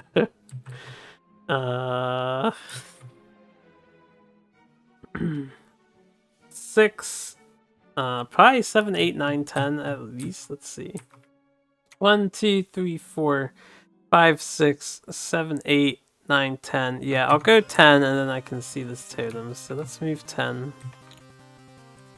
And then I can use my free movement to get in the grass. I have 1 left. And blue totem. 80 fragors appear. Guess I'll leave this thing down here. Behind a stone statue, a large earth lower staggers around the corner. Spawn an earth lower on the space this totem occupied, but to make matters worse... Alright, hold on, I want to pause.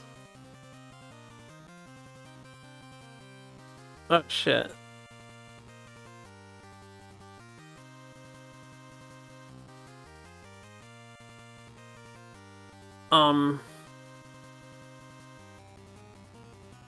I have to see if these Gavaldan are upgraded too, or if they don't have an alternate card.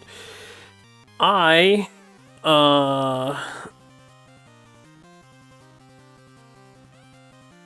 was I gonna say? They should have just added the proper names instead of doing this alternative system. There's no reason why they can't say Cardinal Earthlow.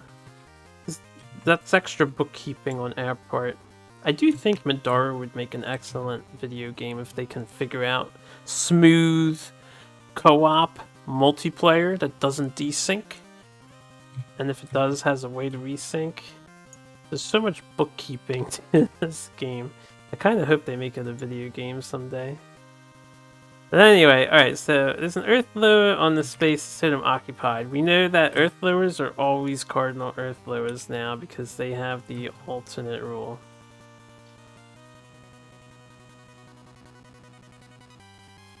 Yes, so we have a Cardinal Earthlower. That's fine, I don't mind that.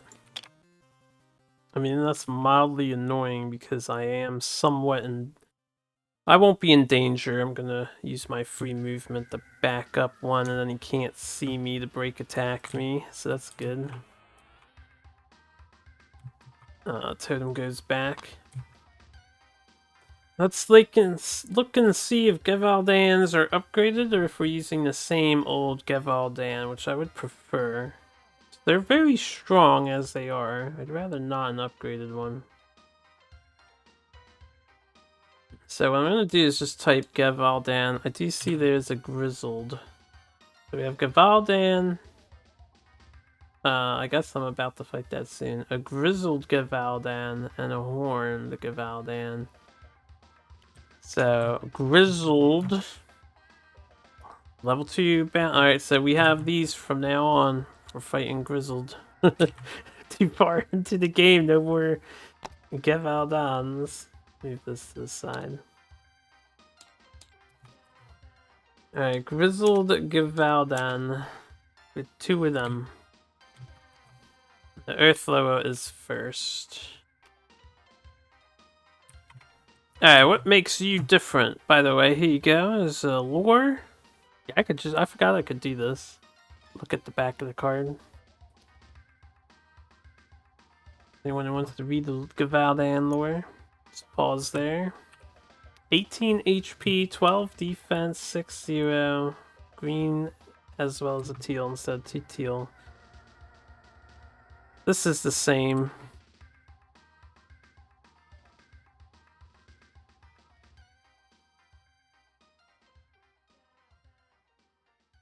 I don't know why they get a pull 2, I guess if you're diagonal.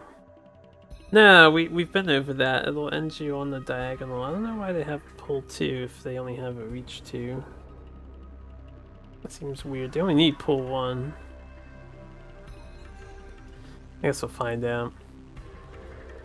Okay, so they seem basically the same. He's just slightly more powerful. The HP is actually 6 higher. It was 12 before, right? Okay, and these guys are spawning. Make matters worse, a familiar howling from behind causes a sick feeling in your stomach. Spawn 2 Gevaldan on any unoccupied normal terrain space on the east side of tile UM55. Add the following text to the bottom of the Gevaldan's AI steps. Otherwise, move towards the nearest opponent. So they have aggro tokens, basically. Otherwise, move towards nearest opponent. I guess they assume you would deal with the water lowers first. By the way, I have to reveal the red totem too. I walked past this space, so maybe I wouldn't have just revealed the blue. Yeah, I was not paying attention to that. Oh well, I like making things harder for me. UM55, they are over here. So that is slightly problematic, because Nightingale is, at least I'm in the grass. The whole gang is here, so we can set up to deal with them. Ideally. Maybe. Hopefully. Oh, man. Okay.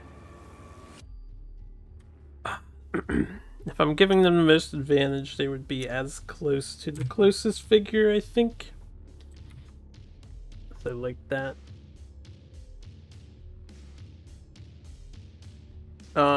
Right, and now we have to do red totem. A chest floats downstream. The current threatens to pull it over the edge. Place a random loot token on the space this totem occupied. Ah, I see.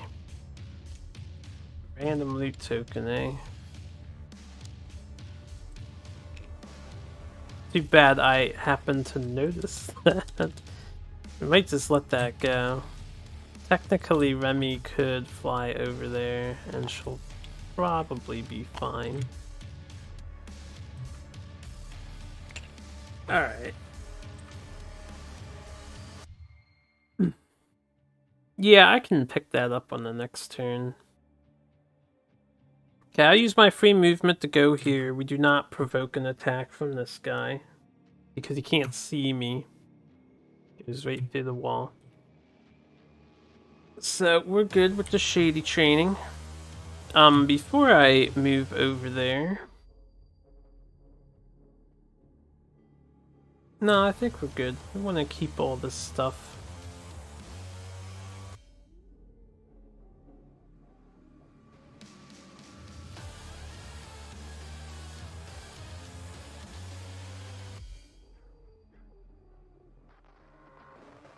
This is not going to work against him because his armor prevents this stuff.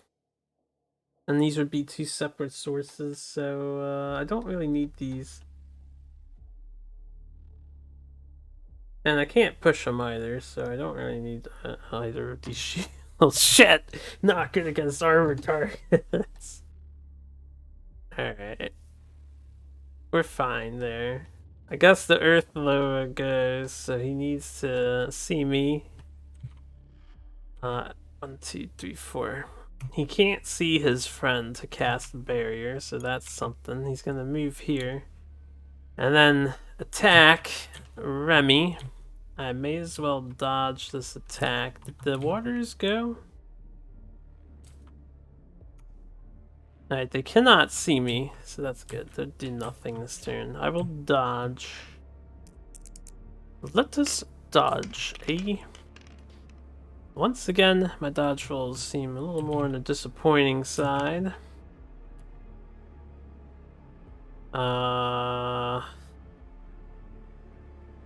Right. This guy is new.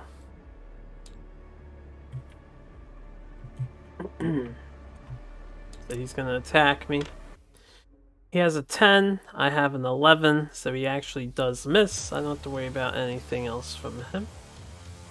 Gevaldans. So the first one.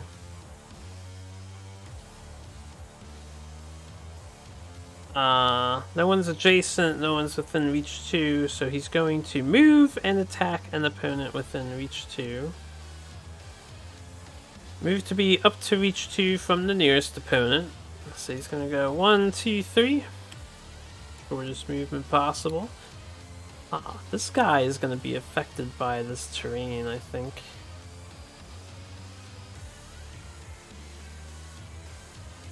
Yes, he will. It's not dangerous terrain. I don't think he will avoid it. Maybe I'll get lucky. Okay, he's making an attack within reach 2. Right, and then the farthest opponent and attacking. So that's gonna be Rook. Let us dodge. Get a free dodge.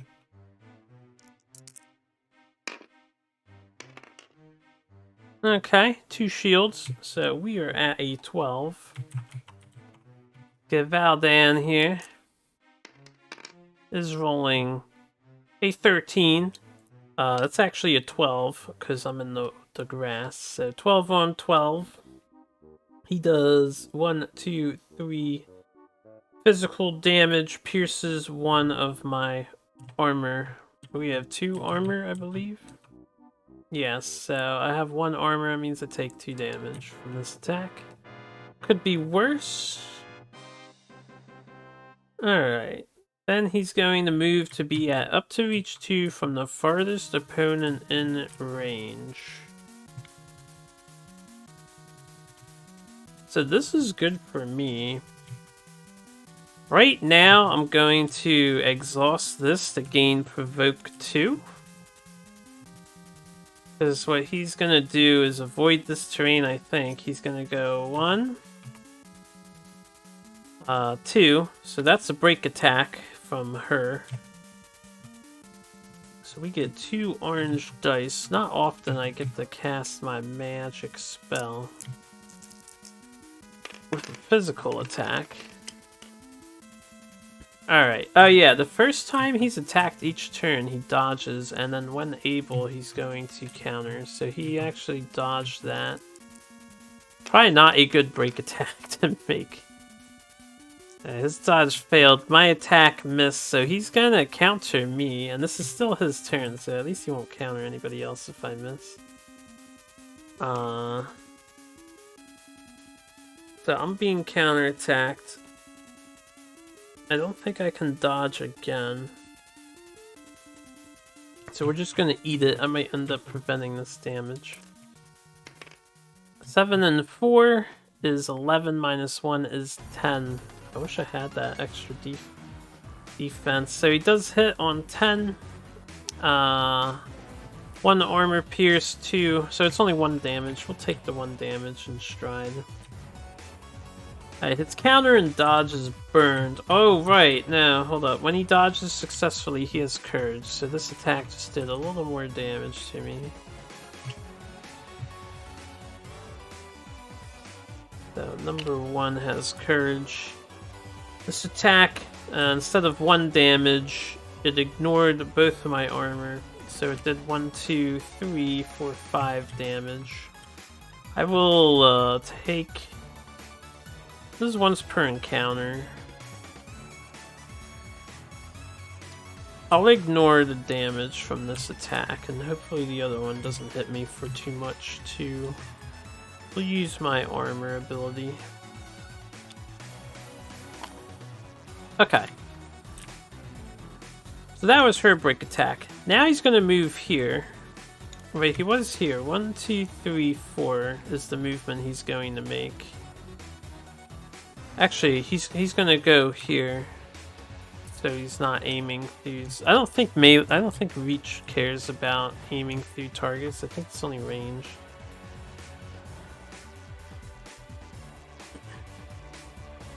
No, Reach would care about that too. If you're attacking through figure, maybe.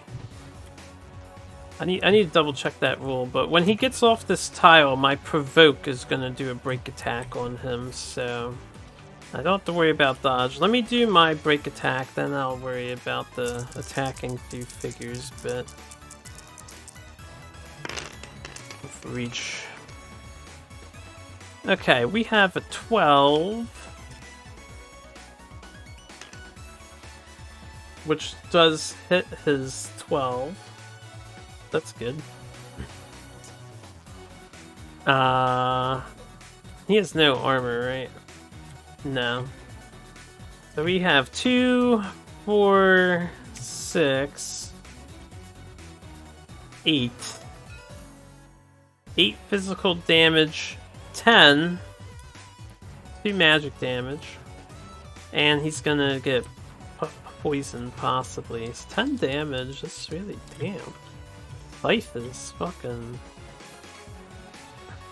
bonkers. Good attack. Alright, conviction check. I think he needs a 10. Alright, he's not poisoned. He doesn't care about that.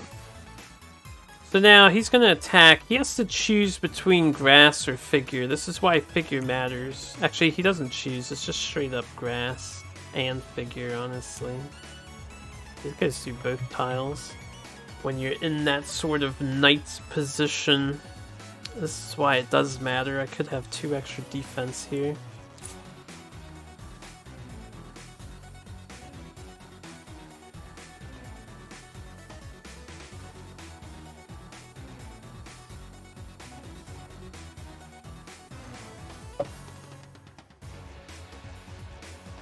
Where do I go to determine this?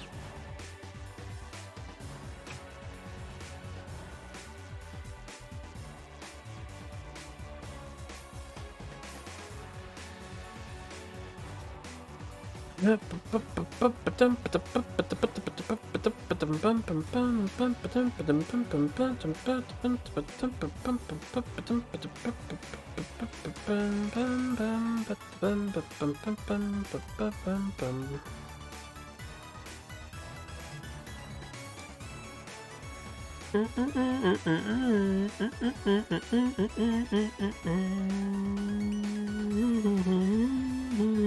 should be in the line of sight rules, right?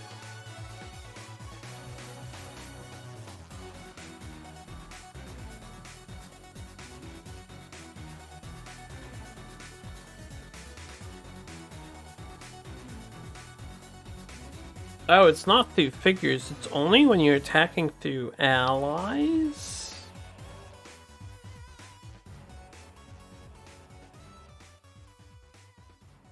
So, not through other figures. Okay, so I've been playing that wrong. It's okay, we can fix it from here on out. I guess you don't care if you hit the other guy. It doesn't lower your attack, right? He doesn't care if he clips Zeke on this attack, so it makes sense. Only if you're attacking through your own friends. He is going through the terrain, though, so he gets a -1. With this reach attack. I have a dodge counter. I get a free dodge, too.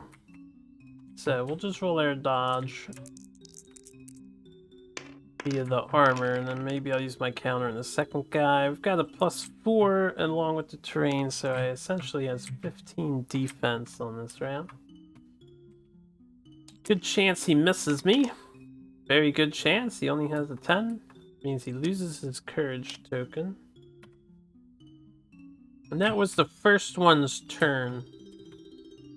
Now, unfortunately, I can't give myself this twice, because it's only per turn, not till end of round. Man, I wish that was till end of round.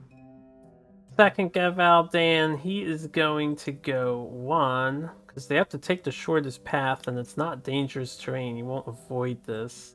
2. Let me see if it's any figure. Oh, it's when you end your movement on or leave a special terrain space. Ah.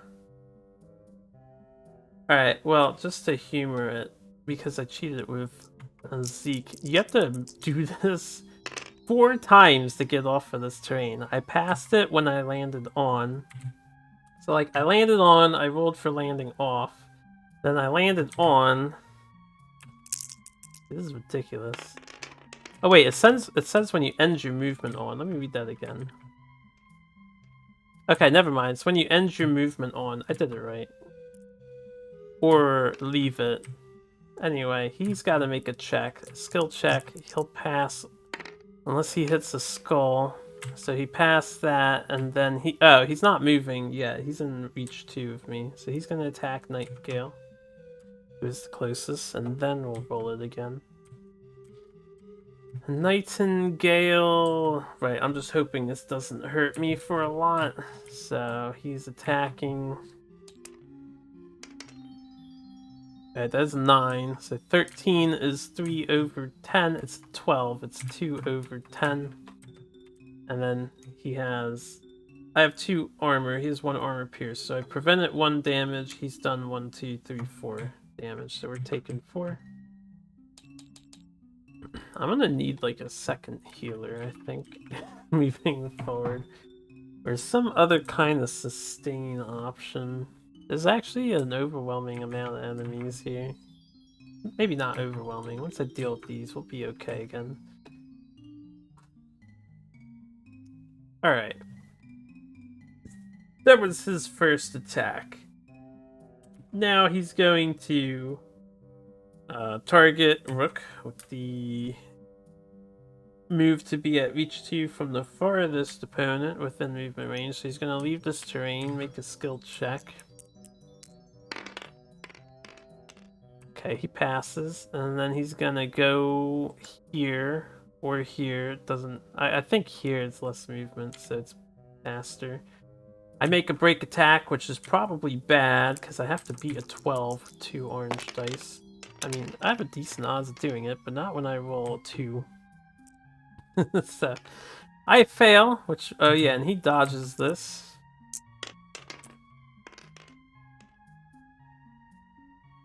Is a break attack optional? Because I would honestly choose not to do this with her. She doesn't want to do this. Let's find out. If it's optional, I'm just gonna say I didn't do it. Break attack. At any point during a turn, they provoke a break attack. May immediately make an attack. I'm not gonna do a break attack. It's too disadvantageous for her to do that. So we're gonna ignore it. He still has his dodge, which doesn't matter.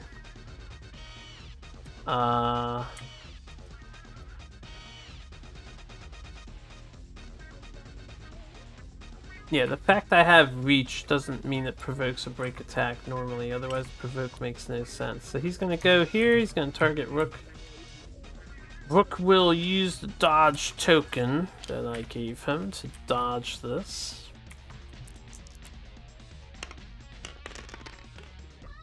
I have 12.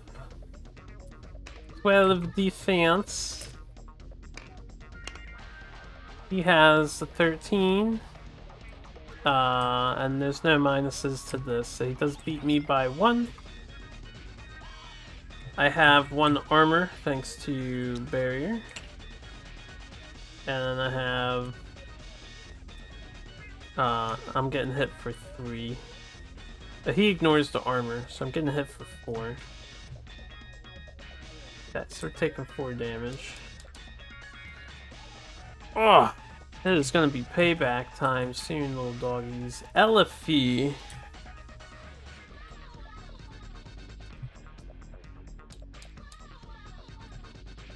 Alright.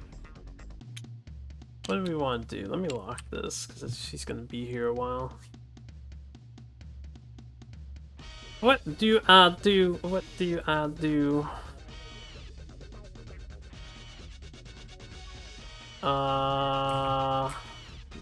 Well, my scalpel would be...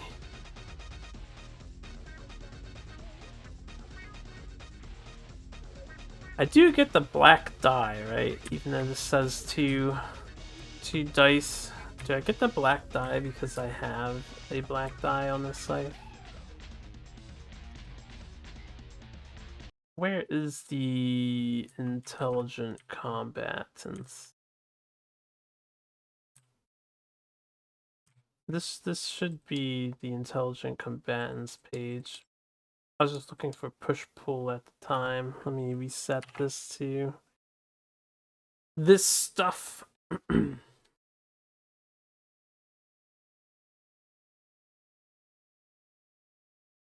Okay. It includes anything that changed them. So I think she gets the black for a melee attack.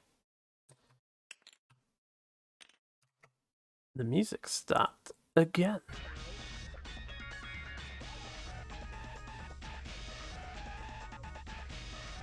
What do we focus on? I hurt one of them. The red one. Yeah. Alright, we're gonna do Gore Shot first.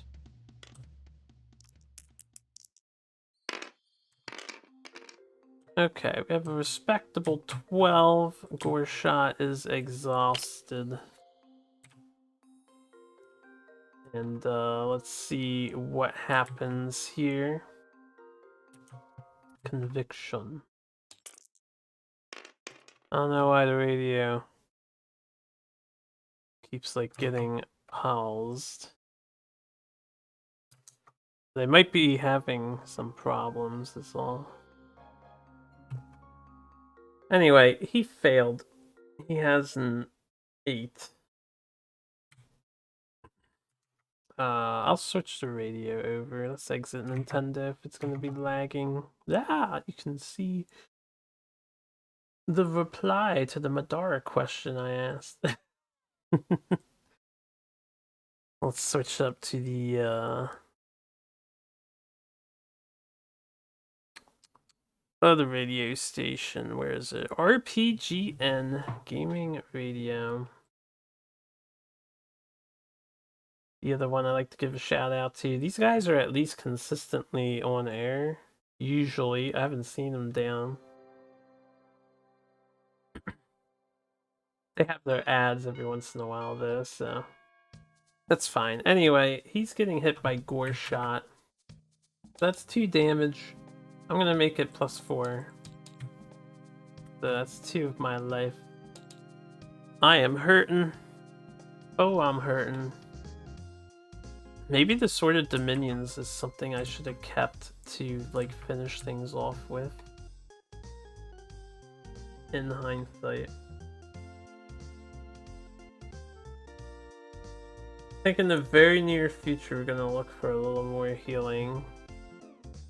I mean, I have items, obviously. Items are where it's at. But I didn't have any money to buy items because I just wanted new weapons, so this will be a rough series of encounters if it goes on for more than 1 or 2. Anyway, that was the Gore Shot. I will take my chances. We will do a melee attack, Scalpel. The Gavaldan has a dodge for the first attack each turn. I can't ignore that. He has a 4, so 16 defense. I'm probably going to get completely destroyed because of that, but we shall see. I believe. Not hard enough. Alright, he successfully dodges. He gets a counter attack on me. I am nimble, so I get a free dodge the first time I am attacked each turn. And it's at a +1, so now I'm at a 12 because I'm in the trees. Technically an 11, he's got -1 attack. Alright, so first his roll.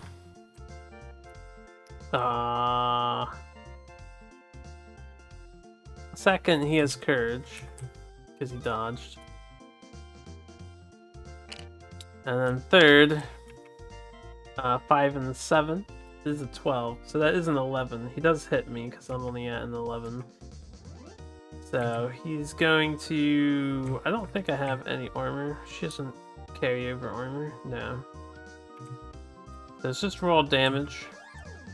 1, 2, 3, 4, 5. 5 damage on me. Physical. I should give myself barrier first.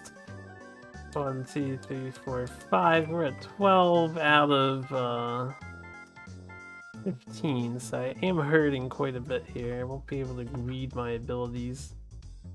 Elfie! I'll attack again. He doesn't get a dodge or a counter, so it's not as dangerous this time around.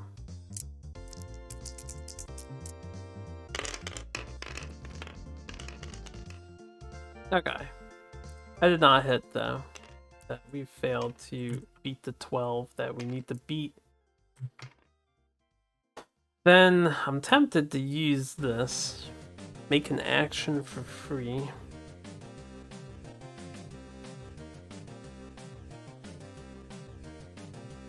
I could try a Gore Shot. Alternatively, I could just wait till Nightingale goes and she can try and finish the one off and then weaken the other one. While Rook tries to smash it to smithereens. So I will hold off on using those tokens. We will simply end Elfie's turn. Waterlowers go, they can't see me or do anything, so they skip their turn. Nightingale goes. Alright, I have haste now. So let's do Gore Shot. I think just targeting the one that's weak. Just want to kill him. I have a 6, that's a 12.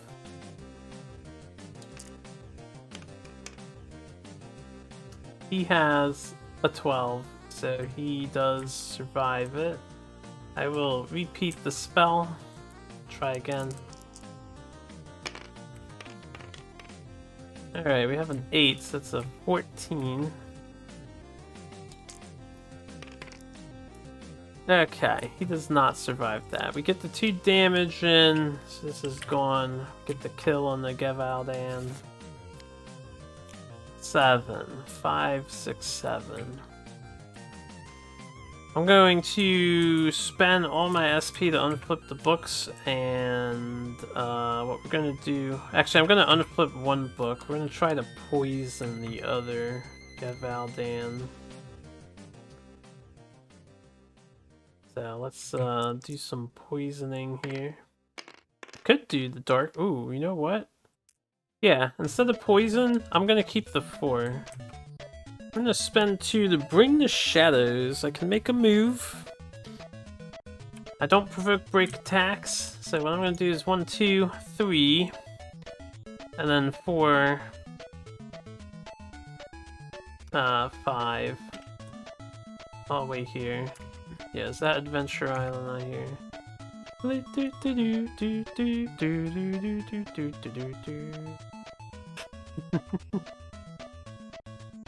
This is good music. Anyway, let's try this thing. I have a 10.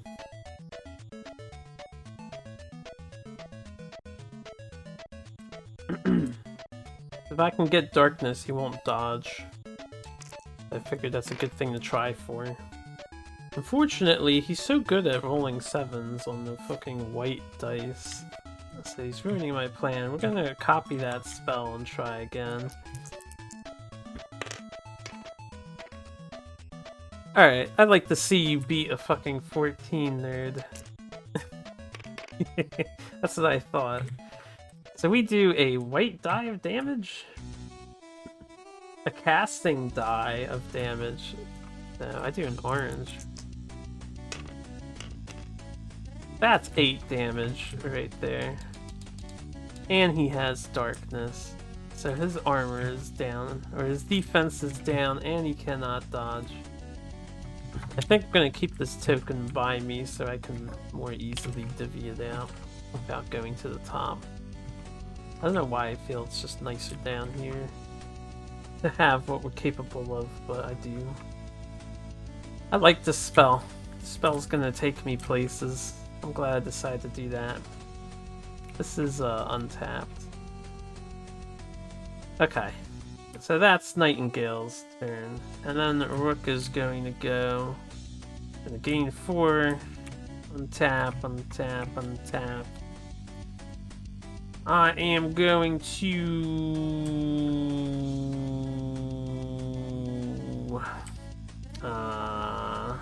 move. Gonna go 1, 2. I'm gonna attack this monstrosity right here. They'll pay 2 mana to do that. Let's roll the Looty Booty Pounder, see if I get another gold out of this. I keep rolling all books. That was a really shitty roll. He can't dodge, which is great. Which also means he can't counter. Well, he can counter if I fail to hit, so I probably should reroll. We need to beat an 11 with a 4. So if I get a 6 or higher, that's a 50% chance. If I don't want to be countered. Also, once again, I rolled all books. I think I'll try to... I'll reroll. Do the reroll. 50%. Okay. So we're not getting countered, at least. That's an 11. Thankfully, we hit him on an 11 instead of a 12. Man, darkness is game-changing. Why a 12? Anyway. Monsters at tier 2 actually hard. Go figure. Granted, okay, I understand I am like way out of my league in terms of equipment according to the recommended equipment here. But, I mean, all these monsters are gonna be this tier anyway with common stuff. Unless this side quest is like mundane shit still. Anyway. So we hit. Nothing over. I have 4, 5, 6 books because of courage, so we gain 1 gold. Can you imagine the day I'm rolling like 8 books? I get 2 gold per swing of this and treasure chest. And if I was him, I'd just be swinging this all day. It's a great workout, and you get rich eventually. So 2, 4, and 6. Oh no, I'm different. I don't need book. Right, I'm different. I spent the books. It's just 1 and then 2. So we did 2 with the starburst, 3, 4, 5, 6. 6 damage anyway. Okay, I will do the follow-up attack. Quick blow.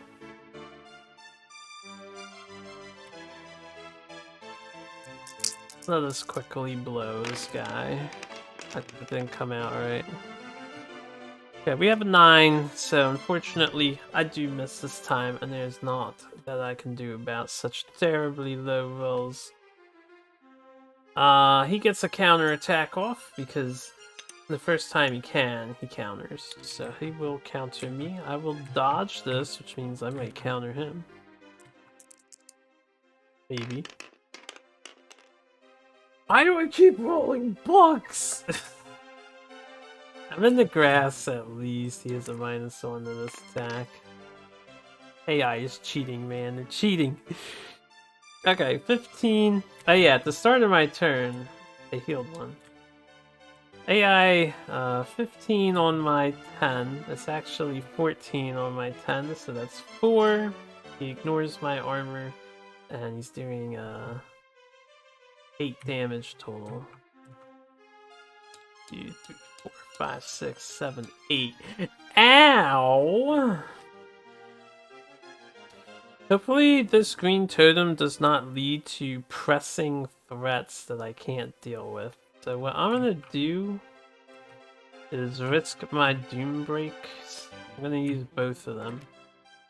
I'm gonna roll the dice 1 at a time here. More books, please. Alright, that's the first one, is not flipped. And the second one is not flipped. 2 SP, I'm gonna spend it, we're gonna make another attack. I did miss an attack, so I no longer have courage. And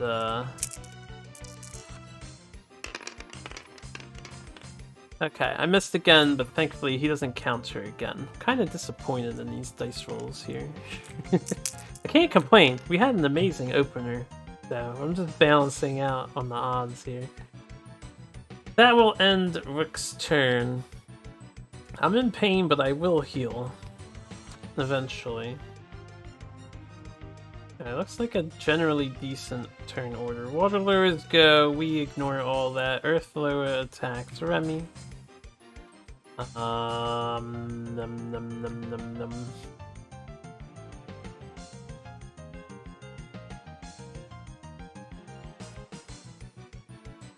I guess I'm gonna dodge. Pay to dodge.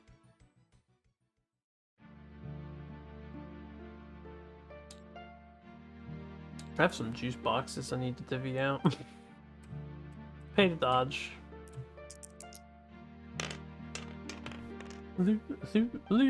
Okay, so we have 1 shield. We're in the grass, so we are at a 12, right? And then he has -1 attack. Okay, so he missed. I don't have to worry about him. I like how simple Earthblow is, but then the Gavaldon, I'm just like, oh, it does this, and then it does that, and then it's got like 18 things to keep track of. At least it feels that way. So, Rook, we heal 1, we untap, we gain 4 SPs. We have yet another chance to... Oh, crap! Okay, I forgot about this stuff. I prevented 2 damage. At some point, I should have prevented 2 damage before I ever took damage. Alright, man, we have this cool heart box. Okay, anyway, with that in mind. We're just gonna make an attack. I'm still the best man for the job. If I could just roll higher than an 11. That's kind of a gimped roll right there. That's a super miss. Can't fix this. So we'll let the Gevaldan counter me. I think what I'll do, we'll do the occult shirt dodge. Let's see how this works this time. Alright, there we go. Now I have a 13 at least, plus I'm in grass. That's a respectable number. He's still rolling way too high. He has an 11, so he does miss, and I get a free counter attack on him now. I'm really glad he has darkness. And since he missed... Oh wait, he can't dodge, he doesn't have courage. Alright, Jesus Christ, ass. This is 12. So if he didn't have darkness, I would just be barely hurting it. I think we kill it with this though. We have 4 books, so I gain 1 gold. Just get that out of the way. My little micro game of money. I'm gonna see how relevant this is later. 12 on 11, that's 1, and then 2, 3, 4, 5, 6 damage. Yes. So we got in. He's dead. Thank God. These things are nasty. I think the Gavaldan is by far... I mean, potentially these guys, if I let them get carried away, but the Gavaldan on its own is probably the worst monster. In terms of difficulty, he's the hardest. I like his design. I mean, he's very competitive. Hard to deal with. Anyway, I'm gonna make a move of 8. And, since that happened, and since she's in Tanksville... Oh yeah, at the end of the round, this went here. Remy is going to switch positions. I want Zeke to tank this guy, so he just stands here. And then Elifie will help. 1, 2, 3, 4, 5, 6, 7, 8. I'm gonna spend my other SP to move 9 and move up here. I can be shot, but she's gonna be casting magic at Remy because I'm gonna greed for this thing, and then she can't reach.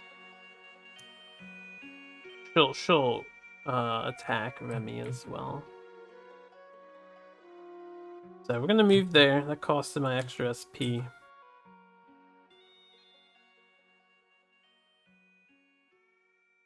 And that is our turn. I won't use my fate engines. Alright, we gotta get Valdan off the track. For now. Elifie. Alright, I'm going... She has, what, 10 damage? With 5 HP left. Hopefully I didn't accidentally lower that. I thought there was more hurt.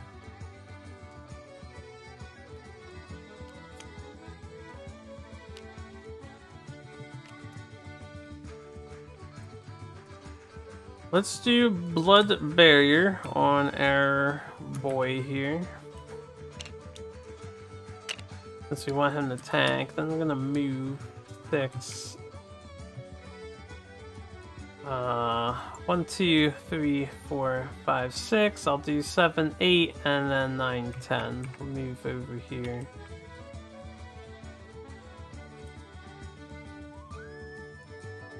So we have 1 SP left. Blood Barrier is exhausted. Gore Shot. 2, 3, 4. I'm hitting the corner. Right, just like I thought they could... Oh, it's really different when you're drawing a line from there to there compared to... Okay, no, I can't see her. I'm not hitting the corner. I must not have had the right spot selected. So we'll end their turn. Remy's go.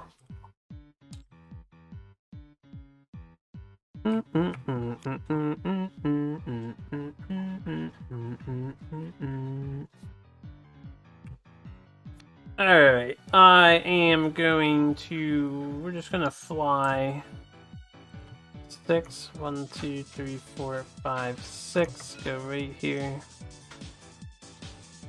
He's gonna not get a break attack because I'm not adjacent to him. He doesn't have reach. Well, even if he had reach, the rules of break attack make it clear that it doesn't even work. So...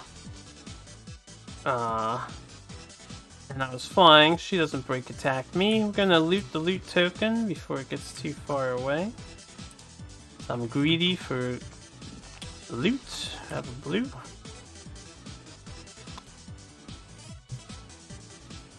Ah, here's the thing.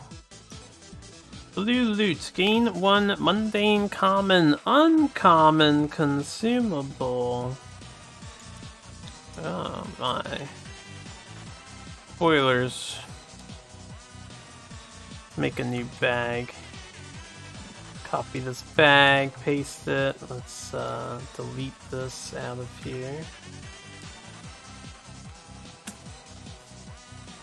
Alright. So the way this works is these all get shuffled together. And then I don't want to see these things.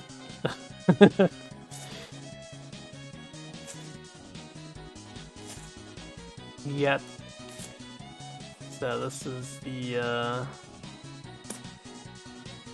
I'll just name it uncommons if I ever need them. So when it comes to consumables and you gain a consumable, you put everything together and you take the bottom. So we just got that. Now I have to fucking take them out. So this might take a moment. I don't think there's any easy way to micro this. Still cool that I had a chance to get them. It was only like 8.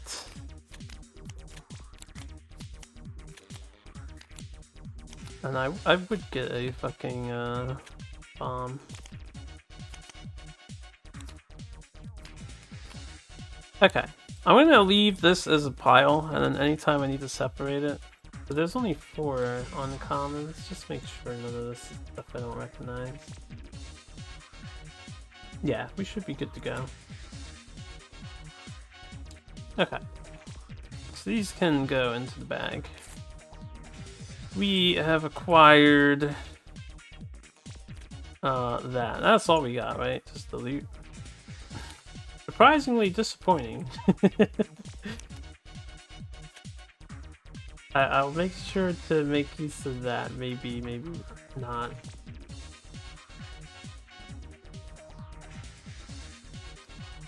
While I'm here, I suppose I will attack. I may as well attack. I'm gonna get shot by one and a spell cast by another. I need to upgrade my conviction dice next.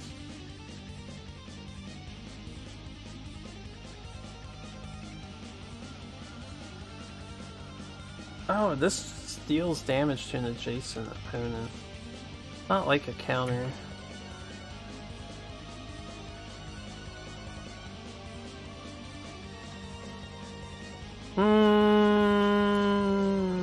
Sure, we'll just do an attack. So white and teal.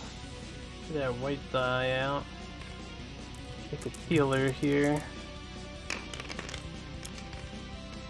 Okay, that's a 9. So what's the new low at? 11? I probably will not hit them very often whatsoever. I'll exhaust the Maw of the Warden. Roll the black and deal an adjacent opponent physical damage equal to the number of shields. Roll. Her arcane doesn't protect her from this. This is not an attack. Wow, that's the... I almost feel like this should say, if you roll a skull, the warden eats your hand, and you lose an arm. That's most unfortunate. But alas, life can be that way. Nightingale.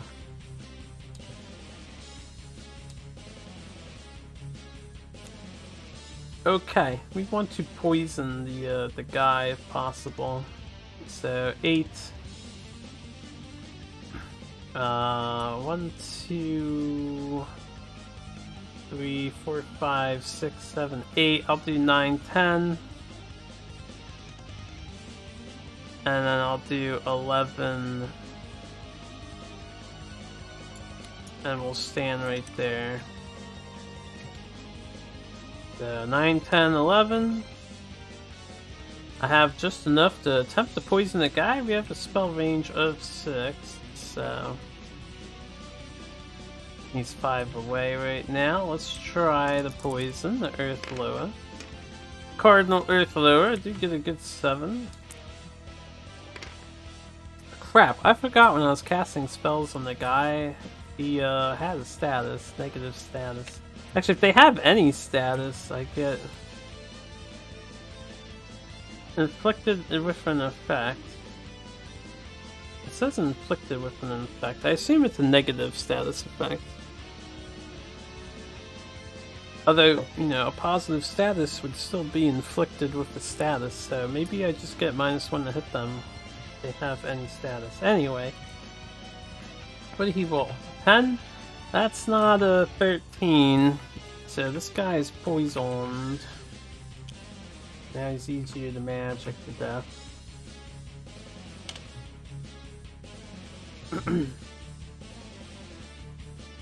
I think we'll leave the turn at that. Very basic turn. Save my shield for later. Okay, Zeke. So we need to book it. It's gonna be 7. I forgot to use fucking Tristram Spirit when I did damage to that guy. I should have did 2 extra damage. I think would have killed it. That would have saved me so much damage. If he had 2 left after a core shot, maybe not. Anyway. Read your entire character sheet, bruh. 7, 8, 9, 10, 11, 12, 13. I think I need to move them. 2, 3, 4, 5, 6, 7, 8, 9, 10, 11. Alright, I only need 11, so I get 1 SP back. We are right where we need to be to tank. And with that SP, I may as well attack this SLB in front of me. Let's do orange, teal, and black. Let's knock down the water lower. All books, eh? Need shields and books, man, not just all books. Very good numbers, though. 8 and 7 is 1, 2, 3, 4. Okay, he's got 5 armor. Hell, if he's not close enough. So 8 and 7 is 15. 15 on 10 is 5. That's his armor. So all I do is shield books. So it's 2, 4, 6, 8. And then I do 10 for the starburst, because I can't spend starburst on anything else. 12. We just did 12 damage. Dude, this scythe is absolutely disgusting. I love it. At the very least, he's rolling better than Rook. Again, I know Rook carried hard on the frag wars. He kind of broke a vein killing those problems.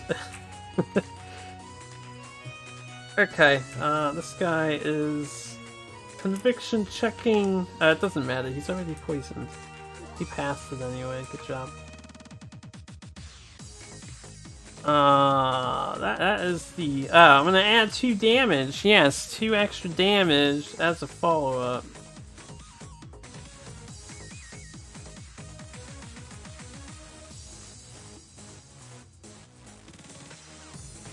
No, wait. This is the circumstance where Tristram's spirit doesn't work? I forget. What did we confirm? It does work or it doesn't work when it's a follow-up?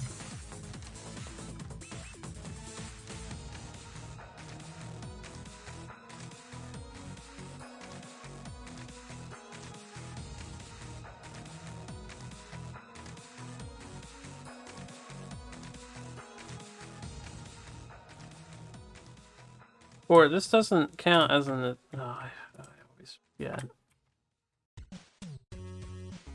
Where's the armor rule?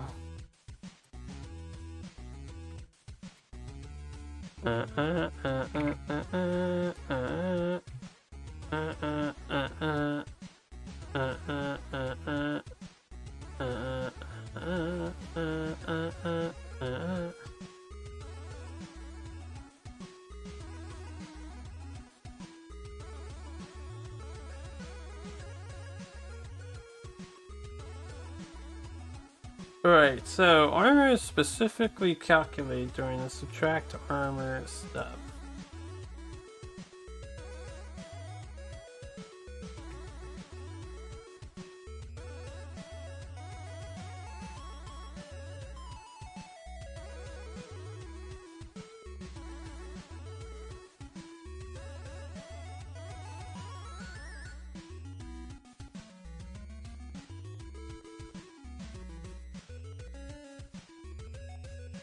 I forget what I ruled this as in my head from before. I think I said something along the lines of, because it's not a new attack, it's still using the armor value from before. So, like, if I did no damage but I hit and I used Tristram's Spirit, it would go on his armor.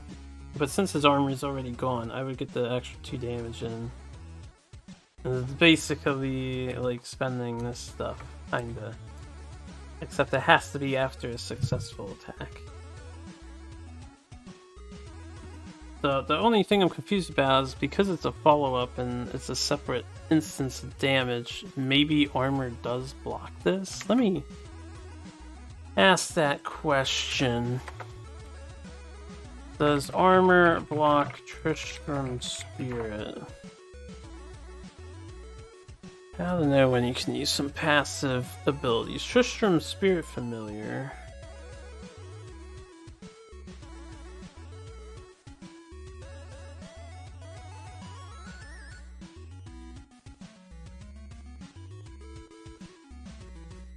Oh wow, Tristram's Spirit used to grant +2 damage for each starburst rolled on the dice. Now it's just a follow-up. Let's see.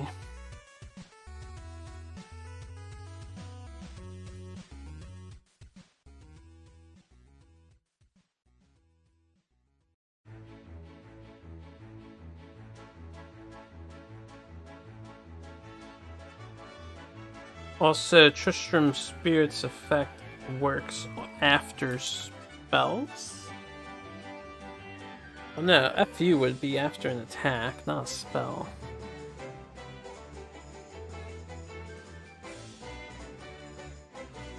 But force-like abilities can be followed up upon. Where's more follow-up rules? 32, 43, 51, 32.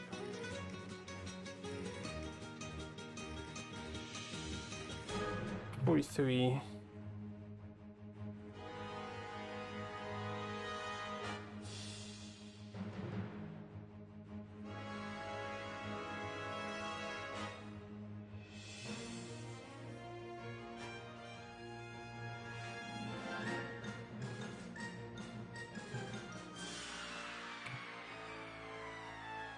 $51. Oh, spells do get a follow-up then. Or no?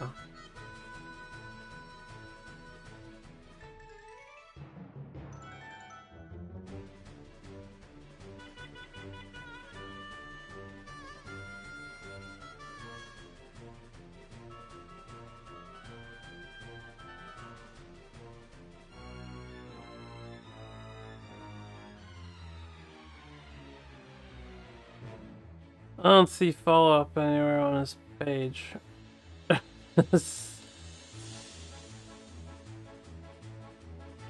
Why is this page mentioned for follow-up?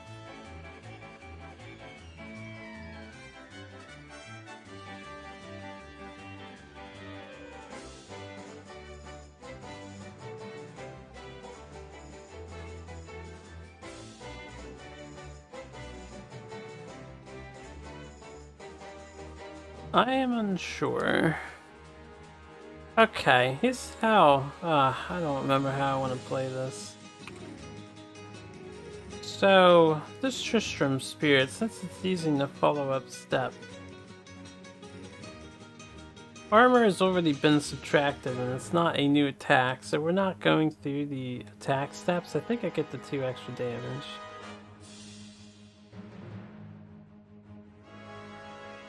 Right, I think the whole point of Tristram Spirit is it gets around armor. Which is what I had gotten it for. So I think it works. If somebody would like to clarify that for me and let me know if it does or does not, I would appreciate it. Anyway, 14 damage, very respectable. Holy crap. Middara, my brain is steaming. Fumes coming straight off of my noggin. That is a turn order right there. Okay, Elephie goes first. We are going to move. 1, 2, 3, 4. I'm just gonna hang out here. We're gonna handle the earth lower, I think. So I will gore shot the guy, and we're reducing his armor by 2 now. Ugh. 4 and 6 is a 10. Is an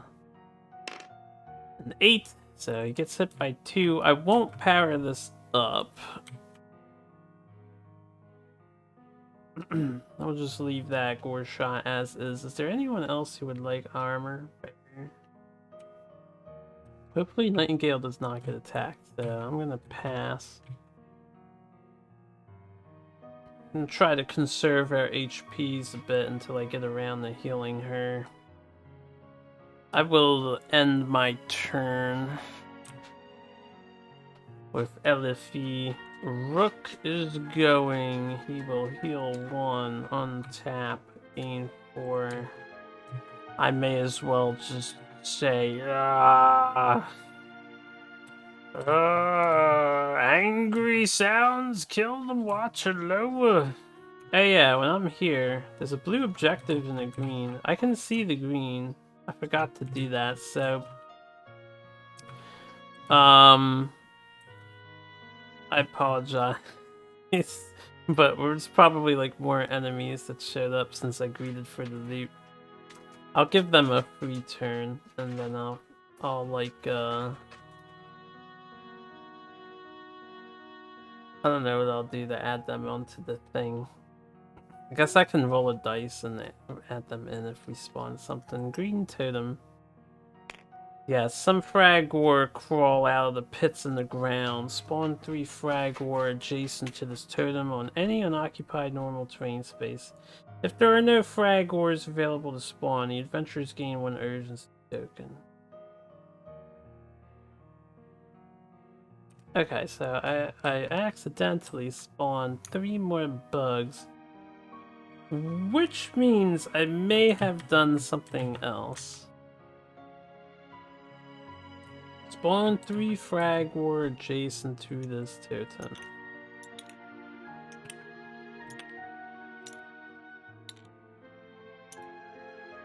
Reading for treasure is gonna get me killed.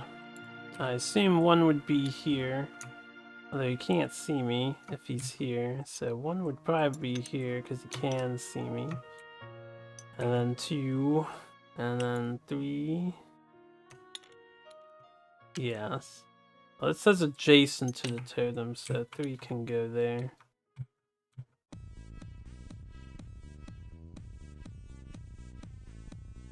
Alright. And I need to read this objective token. Remy may want to bum rush the objective and hit the exit sooner rather than later. When you enter a space adjacent to the token, read the following. Alright, the frag order is supposed to be in the shuffle, but I already went with Elifie and I don't want to like redo things. So what I'm gonna say is they ended up here per chance because it's after Remy discovered them. That's just how I'm gonna do it. I should have paid attention to the fact that I could see this. I actually was thinking this was blocking my line of sight, but it is not. Also, when I ended my turn here, this had a current, so it moved me here. Which means I would have, since I'm gonna provoke a break attack anyway, I would have done this movement. I wonder if I could change my play. If I stayed behind this rock and I picked up the thing instead, I would have not attacked and I would have not spawned these things. And then I don't have to worry about all this. I'm gonna do a little retconning. It's not really... You know, I'm just gonna play as is. You know, I'll play as is. We'll leave him here. I should have thought about it. That is Frag Wars. This thing would have break attacked me when I moved. So we're gonna give her a free break attack. When that break attack occurred, I could dodge, so I would have dodged. Yeah. Because I did not use that dodge up. So my dodge had amounted to nothing. Their attack amounted to nothing. So nothing changed. The reason why I would use avian flight is so these things can't see me. I mean, they're gonna move and shoot me, but they won't do the stand and shoot. Yeah. That's what I'm trying to avoid. They're gonna come at me and then do other bullshit anyway, and now that I'm occupying this space, I need to get a rook over here.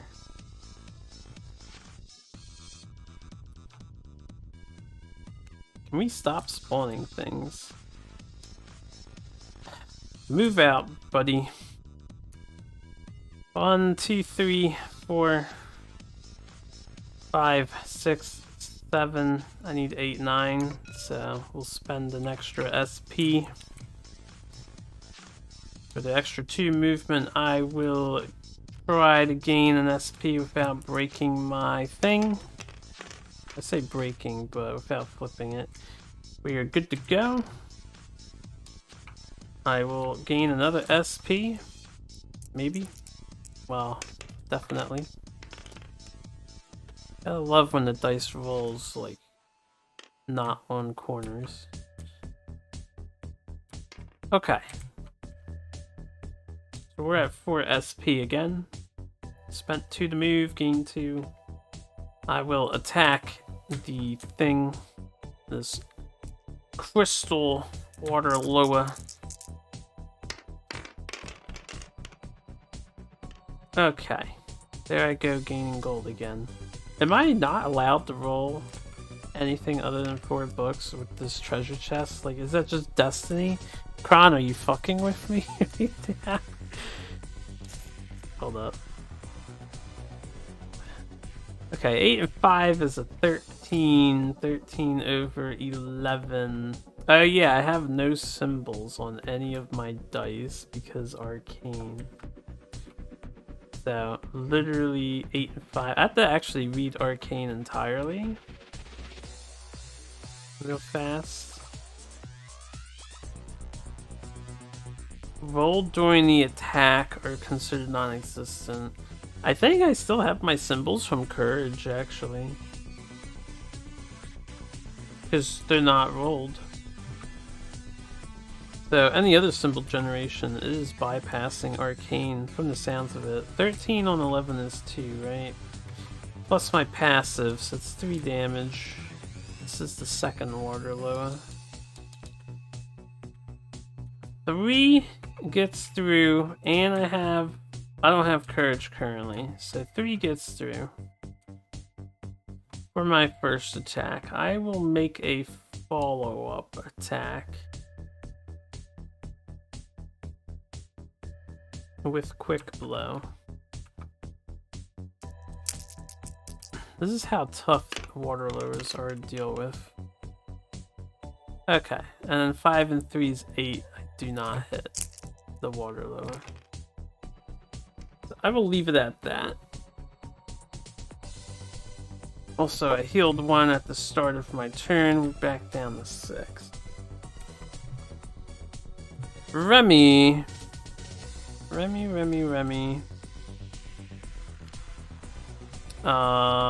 Let's haste. Or we're gonna not haste. This doesn't cost SP. Let's encourage our guy. I keep forgetting. What is this? I should have 5 SP because Zeke hit and he was encouraged, so we're at 5. More bookkeeping, right? I gotta get used to all the bookkeeping. We're gonna bite this thing, hopefully. That is so suspicious. It's like they know what I'm trying to do here. Okay, what are frag words going to do?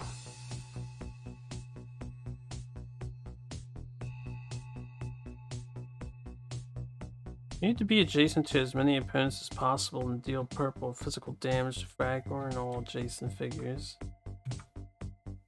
I should move here and just take the break attack.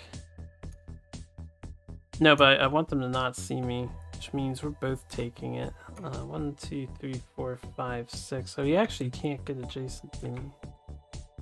He only has 4 movement. 3, 4. Otherwise, move 4. Next turn is going to be problematic.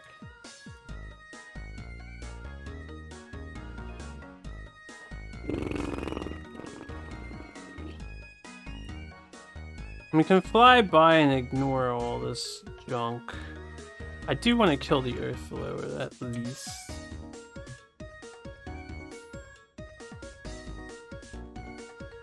So I gave him courage, right? And I tried to bite this lady in front of me.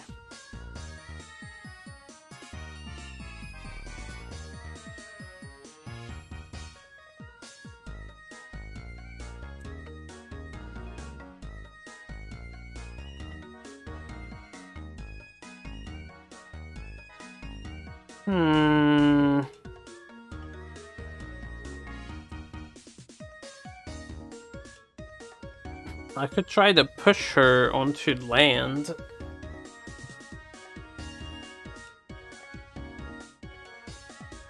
And then back away.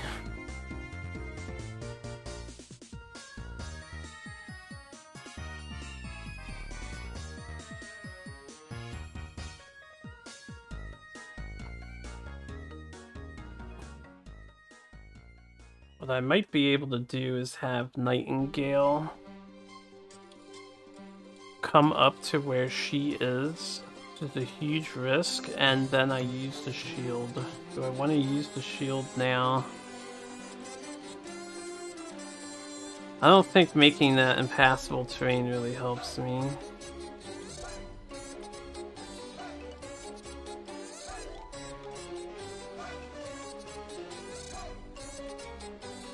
I could just move and then tank some attacks and some nasty statuses. If I hit paralysis, it's gonna be really bad.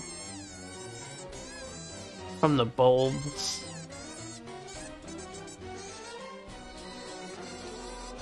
It looks like a tile's gonna be added when I hit this objective. What do I do? Do I hold my ground?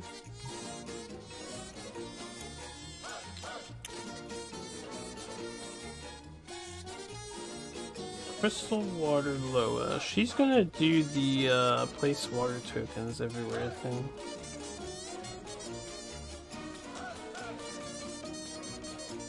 And she's gonna move away from me. She's also gonna debuff us.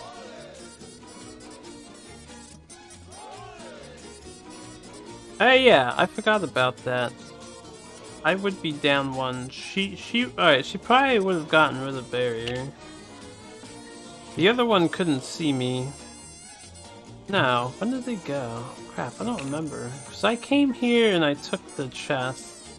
That was just last turn, I'm going first. They haven't done their thing yet. I'm gonna lose my stat buffs. Fucking frag wars.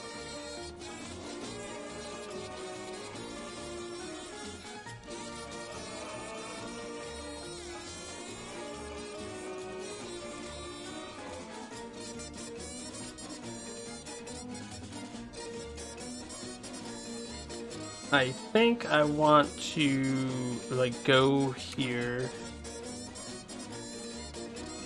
See what the objective is. I'll still be able to move, and then maybe just rush towards the exit. Because we know the exit needs to spawn.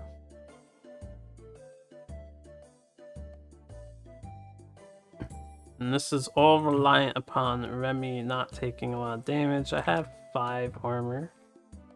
If I can get out of range of the water lower, it might be for the best, although Rook is in danger. Okay, we're gonna do this. We're gonna move. We're gonna move. So 1, 2, 3. That's a break attack. We can dodge the break attack.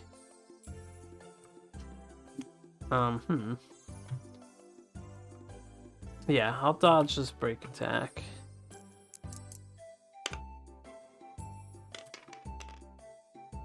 All books, as I've been rolling all night.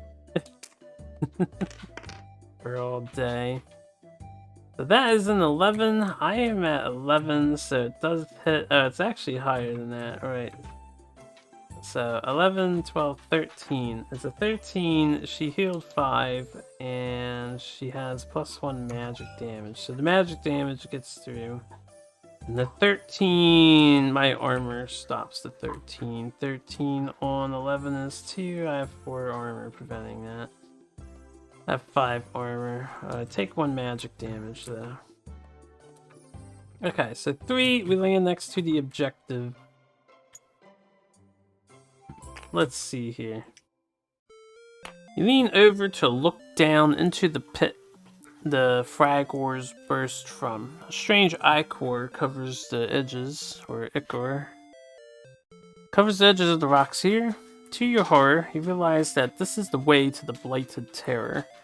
Far below you see still water and an earth flower. Place the blue exit token on any dangerous terrain tile on UM35. Ah. Okay, so we're just gonna go down. Not spawning stuff. So I can leave at any time I want. I could just leave now. I think I might want to. Not suffer tremendous amounts. Like, I'm not worried about Earthflower. I'm worried about these things taking him out and possibly harming me. I'm also worried about these things. If I rush to this exit without killing these frag wars, they may start in the next battle, though. I don't know how sophisticated these devs are with that. They seem kind of consistent in their stuff. I see an earth blower down below too.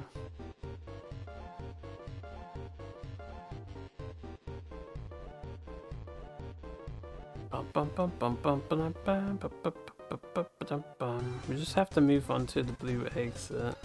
Tile 35 is this tile, yes? Yes. I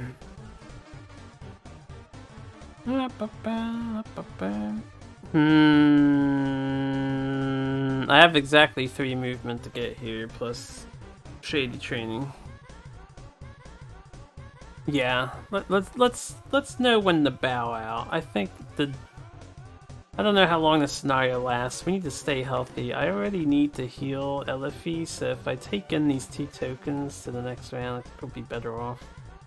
I would have fought this if I minded my token spawning, so I didn't have to fight the frag wars. I have really got to check positioning. This was rather devious of the devs. We're gonna get out of here with her. So let's end the scenario. We won't grab a ton of loot. This is a bonus thing anyway. No reward. Continue to crossing the river, page 5. I think I'm gonna end it here.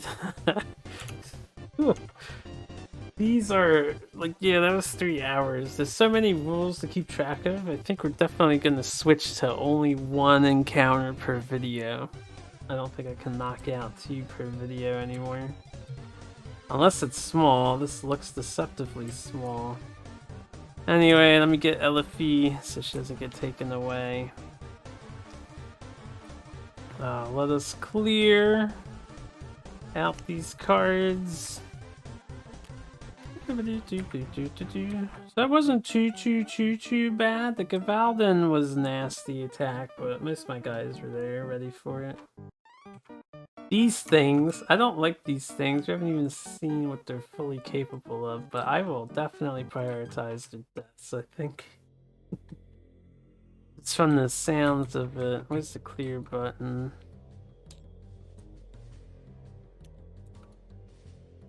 Okay, right, and this can go. So we made it, thankfully. You drop down, prepared for fight. The eyes of water loas shine at you in the dark, and earth loas loom near the edge of the water. The room seems to be a dead end, but the water seems to be moving. It has to go somewhere. Oh my. So I will not set this up yet. Loot level is common. Let's do that. This will continue.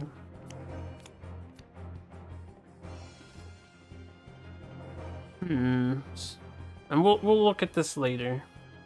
So thank you guys very much for joining me. I will continue to do my best.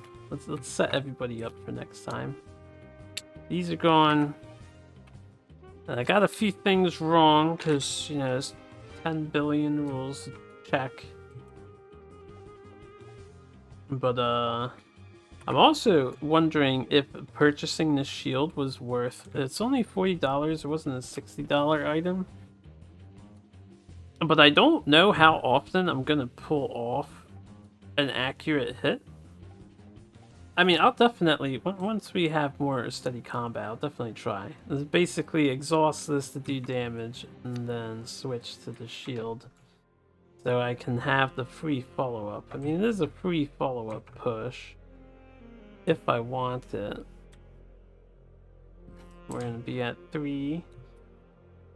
Yeah, he's gonna be at 3. Somehow undamaged Zeke, although his pet is highly damaged. We need to heal her. She's at 3. Take that token off. Take this off. We're at 3. Right, that's too bad I didn't get a chance to unflip her books too. Dude, I like this new spell. Very promising. And still have the shield to make use of at some point. Sounds like there's going to be a 3rd scenario, so I'll probably save it for the boss scenario. 3. And we still have these. Haven't hit that 1 and 6. These things, I figured, sounded ridiculous, and I think they quite are. On average, unless you have really bad luck and you get the skull like the first time you use both. Are really quite ridiculous items. Not that I mind. A little bit of power. Alright. Anyway, I'm gonna park it here. So you guys take care. We'll see you for the next one. Hopefully I'll be all refreshed and ready to think and logic the 10 million things we need to do. Get it complicated. I'll try my best to pay attention to everything.